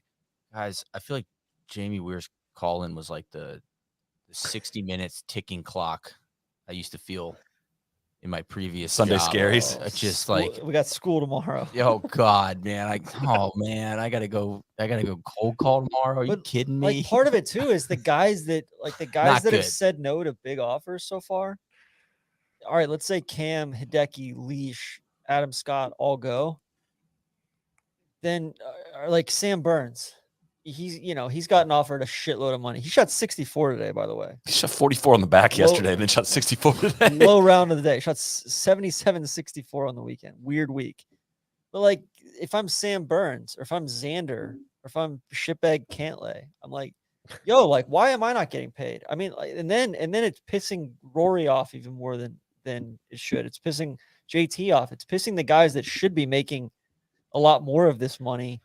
They're seeing the other guys, get paid. And like the whole thing just sucks. Like I can see where it's leading. And it's like, A, there's going to be less and less blowback for each guy that goes. And then B, it's going to be, hey, where's my bag? Where's my 100, 200, $300 million? Can we pause the shit on Stenson just a little bit? If this is true, you go be the Ryder Cup captain, agree to become the Ryder Cup. No, just don't do that. And then, or wait a year. 2 events later, you're going to go and flip. Like, holy shit, I guess he doesn't have the time though, because he's old. God, that is the shittiest. Hey, you know what? 5-year plan. Why don't we? Don't die. Shout out to Sid. Can we, Cody? I think we should fire up. What's the best thing you saw today? Let's end it on a positive note tonight, huh? Who wants to go first? Deej, you're up first. I don't even remember what I sent in. I was in a pretty dark spot. It was a tweet of some sort. I think it was a tweet from Bama Bearcat. It really, really tickled me kind of right in the middle of the duel there. I'm going to name my 2 boys, Rory and Cam. They're currently 16 and 14 years old. Just really, really enjoyed the idea of our guy, Bama Bearcat, changing the names of his 2 sons. That really made me laugh. Which, Deej, shout out to him that nobody got hurt on 17 this week. Yeah, and he was big about that too. I kind of farted in his face about the whole 17 thing yesterday, and he very calmly came back. I'm just glad nobody got hurt. The Bama Bearcat's the best. He's go follow him on Twitter. He's always brings the noise. Randy, what do you got? I sent a few things to Cody. We've covered. It was hard to pick just one today for Randy. A lot of directions we could go with this. I know. My girl Holly Anderson just off the top rope, bludgeoning a dead Rory with a tweet, quote, wishing Caroline Wozniacki a beautiful Sunday. That made me laugh. Cool. Solly. Mine was Cam from behind the bunker on 17. It is just a grotesque image of where that ball was and getting that up and down to hold off a not really charging Rory to go out and win the Open Championship. Have to get that up and down basically to win the Open Championship and go birdie 18 and doing it with all he had done prior to that. And he's putting it and could have putted this into the bunker and got the speed right and then made the comeback. That's an iconic picture. That was the best thing I saw today. It was fantastic. And just real quick, Jamie apparently made up his mind on what to do with that Henrik Stenson info because he just tweeted Henrik Stenson is expected to join Live Golf imminently and to be stripped of his Ryder Cup captaincy. So apparently he figured out what he wanted. He probably got off this call and said, "Oh shit, I better get out in front of this one." that show I was on was live? No way. Why are people blowing me up? Shout out to Woj. DC, what do you got? Weird Bob. A lot of different ways we could go. Filippo Celli, we could go that way. Grazie. Low AM 71-71 on the weekend, but I'm going with Cam shot on 11. That was the big dick shot that catapulted him into even being in position to do the stuff that he did on 12. 10, the chip was great, but making birdie on 11, I think, catapulted him into making birdie on 12 and 13 and coming down the stretch and all that. It was, I don't know. I'm buoyed by it. I know we got a lot of shit. There's storm clouds in the future, but with Cam, I'm really, really happy. I feel like the best golfer won the tournament today. Oh, hell yeah. The bots are here. Oh, just in time.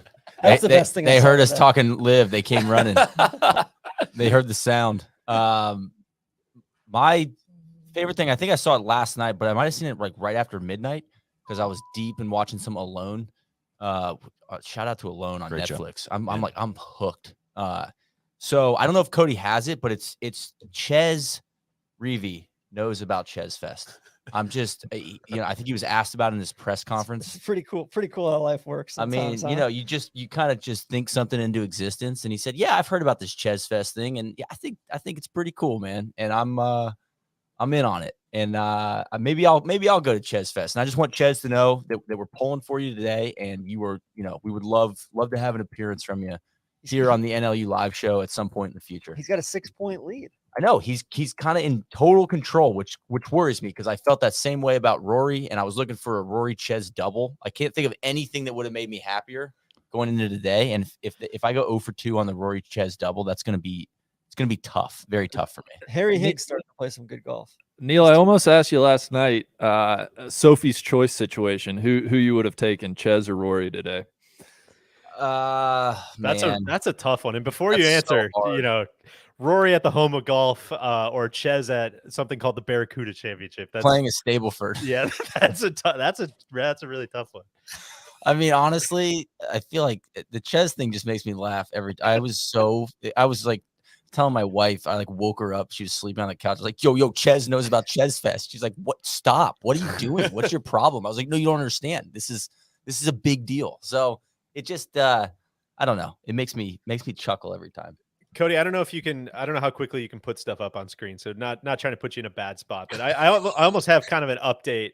The best thing I saw, Smartin, a friend of the program, of course, just tweeted out the best thing about the old course. Oh, there's a lot of great things about the old course, but one of the best things, the fact that it's the public park on Sunday, it just hosted what I think is legitimately, like I said, maybe one of the best golf tournaments I've ever watched in my life. And now just a couple hours later, there's already like little kids running around the place, jumping into bunkers. Can't running around? Yeah, little boys like Cantlay are just running around, running amok. It's just the fucking best place ever, man. I went off on Thursday, I think, or in the preview or whatever that was, about kind of the authenticity of there's so much fake shit in golf and kind of faux traditions and whatever. And this is the one that all the fake stuff is kind of based on. It's the realest of the real. So seeing all kinds of people just milling about where they just crown the champion golfer of the year is the best. It's so freaking cool. Couple people from the Rory block party are having sex. No, it feels a little bit like the vibe out there is like Woodstock 99-ish. Like there's a bunch of zombies wandering around the 18th. Yeah. I also think it was, I think Deep Fried Egg or one of those guys tweeted that after the big ovation for Tiger coming across this looking bridge that Phil should hide under the bridge, which I thought which was also one of the best comments. Nicholas Jones is saying in the comments, saw someone tweet that they can't wait to see that happen at LACC next year. Yeah, exactly. That's a pretty good juxtaposition. Schuster, I thought you were going with this guy. No, I mean, that was Cam's perform. My point there was just Cam wrecking the block party, biting kids. TC won't leash his dog. He lives in the No. My dog's not the problem. Your dog freaks out when he sees my dog. That's not you. My dog just won the fucking tournament. I told you not to let your kid pet my dog. Of course, my dog's gonna bite your kid. That's what he's supposed to do. Rabies. What's your problem? So I was gonna go that direction, but I just had to give Ches a shout out because listen, it's not over tonight, folks. Ches is on right now. Like go turn on your TVs. Respectfully, I'm gonna sit that one. I'm good. Let's go enjoy. We get a Sunday night for one of the only weekends of the year. So, programming note though, going forward, we are not going to have a weekly recap next week, as we will be gone. We're boycotting the 3F. on NLU summer vacation. We will try to have one in 2 weeks. We are still going to be gone, and the golf watching is going to be at a very, very, very small minimum, whatever you want to call it. I'm out of words after this week. Going forward for the next couple of weeks. So bear with us. We'll have episodes coming out. Don't you worry about that. But it is going to be a little limited on the recap front. I'm exhausted. I gave it my all. I gave everything I had to the major championships this year. I put all my chips in. They rewarded us a lot in terms of entertainment. Maybe not the all of the results that we wanted in all of them, but that was a tremendous, tremendous golf tournament.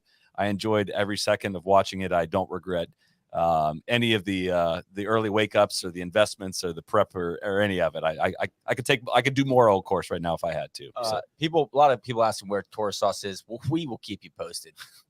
We haven't decided yet. We're deciding this week.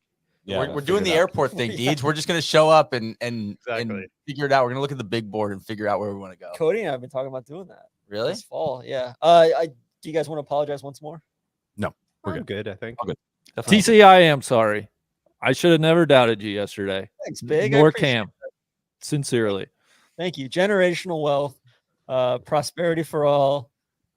inclusive business We model. good here? All that Solly, you stuff. want to We're cut good. it? Thanks everyone for tuning. Cody, anything we missed, or are we good? No, the only thing that I'd say is a last quick shout out to the presenting sponsor Yeti. It took a lot of work getting a proud partner on board to bring through the live shows. We're not done for the year. We still have something else coming up later on in the fall. But thank you to Yeti. Thank you for the products. If you guys happen to be in the market for soft coolers, hard coolers, cups, tumblers, jugs, you name it, visit them at yeti.com. You guys Thank want you some again. high quality shit? You should buy some Yeti. Right. Also, I'd honestly like to give a shout out to the NLU Pro Shop too. We just got these rain jackets in, short sleeve rain jackets, and I went for a run in one yesterday in the rain. They're bomb. We had them like 4 years ago. Go check if you're looking for a rain jacket. I'm putting my name behind this product, okay? And I'm slapping a guarantee on it. I want to give a shout out to Cody. Yeah, and I want to give a shout out to Cody too. Love that. What did I do? Tremendous producing of the Champion live shows. producer of the year. Oh, All thank season. you. I So- appreciate it. Cody's And the going to last live thing- next week. guys. One- Sorry. Yeah. One thing, we joke a lot about majors. We joke a lot about what the USGA does, but I am so excited for this week, the inaugural playing of the USGA US Adaptive Open at Pinehurst number 6. This is not an ad, but I'm very, very excited. If people have listened to my story, listened to any downrange podcast, we've featured a couple of them on there so far. It's going to be an awesome event, 54-hole championship, not an exhibition, of the best disabled players in the world.